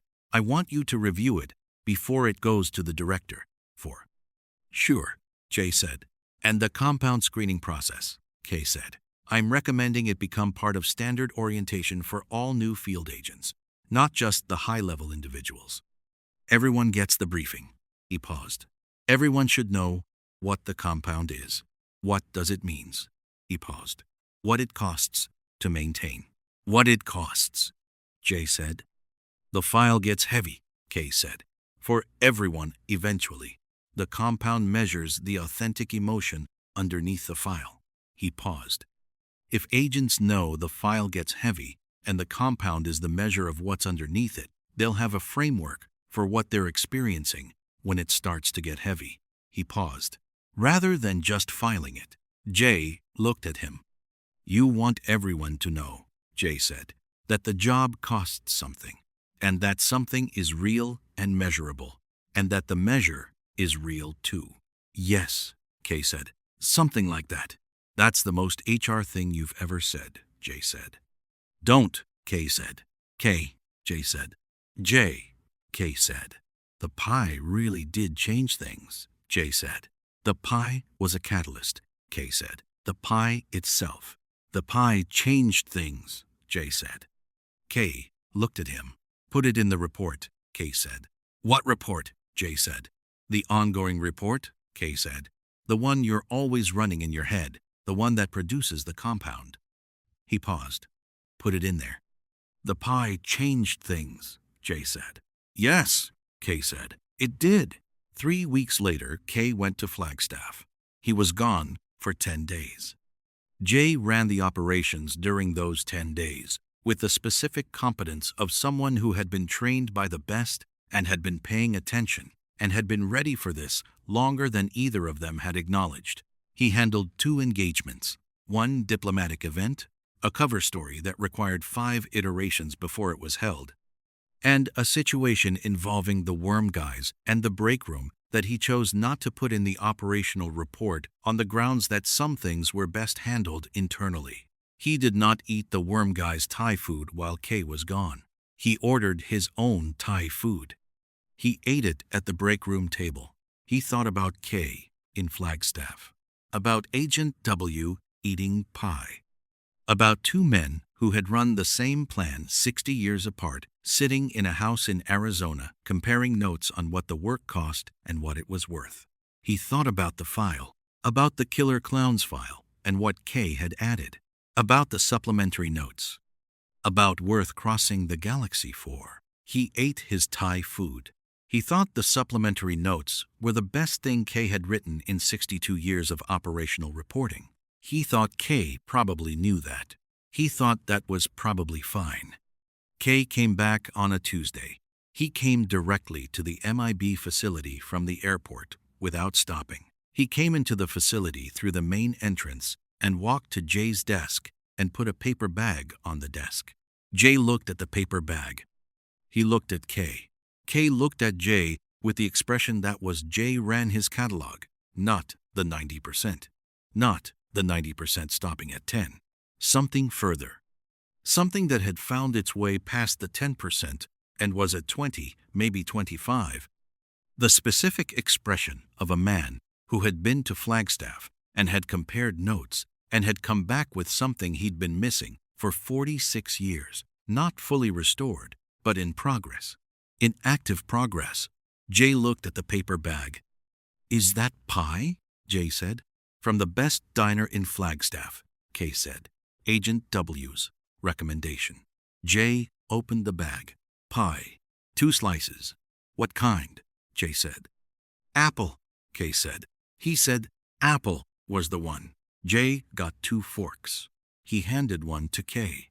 They ate the pie at Jay's desk in the MIB facility at 4 p.m. on a Tuesday, while the worm guys were in the break room, and Frank the pug was asleep somewhere, and the institutional machinery of an organization that had been managing alien contact for 60 years ran its processes around them. The pie was good, not transcendent, good, the specific good of a thing that had been recommended by someone who knew and had delivered on the recommendation. Jay ate his pie. Kay ate his pie. How is he? Jay said. Good, Kay said. 83 and good. He paused. He still has the file, his personal copy. He's been updating it on his own since 1978. He paused. His handwriting is still precise. Did you compare notes? Jay said. Yes, Kay said. And, Jay said. Kay ate his pie. He said the work was worth it, Kay said. Everything that went in the file, all of it. He paused. He said, the file is heavy, and it's supposed to be heavy, and the weight is the cost, and the cost is real, and the work is worth the cost. He paused. He said it without any performance. Just said it. Did you believe him? Jay said. Kay ate his pie. Yes, Kay said. I did. Jay looked at his pie. Yeah, he said. Kay ate his pie. Jay ate his pie. The worm guy's Thai food was in the break room. The file was in the drawer. The compound table was in the system. The killer clowns were somewhere in the galaxy on a 200-year return interval, heading eventually back toward the happiest planet in the region. The work will be there tomorrow. The file will be heavier tomorrow. Today, the pie was good. That was enough. That was always enough. Jay finished his pie. Kay finished his pie. Jay straightened his tie. What's on the board? He said. Kay produced his tablet. A report from Buenos Aires, he said. Unusual atmospheric phenomenon. 3 witnesses. He paused. Could be natural. Could be a Class 4 contact. He paused. Could be something we don't have a file for yet. Jay stood up. The suits, he said. The suits, Kay said. They put on the suits. They went to work. Conclusion. The Crescent Cove file was updated one final time, 6 months after the operation.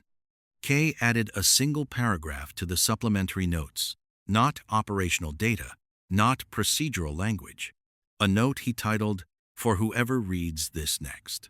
It said, "The clowns will come back. The return interval is decreasing. When they arrive, whoever you are, you will have this file and the consent protocol and the operational record of 2 agents who did the job correctly and came home. You will have Agent W's 1961 account. You will have the nose. You will have everything you need. The work is worth it. The file gets heavy. Both of those things are true simultaneously, and neither one cancels the other. The planet is worth protecting. Not because the compound measures say so, though they do, because of what produces the compound. 8 billion people make daily choices that generate genuine positive emotion despite full access to all the reasons not to. That's worth crossing the galaxy for. That's worth the file. Do the job. Eat the pie. Come home. Kay. He filed it. He closed the drawer. He went to find Jay. Buenos Aires was waiting. Indeed. More stories await.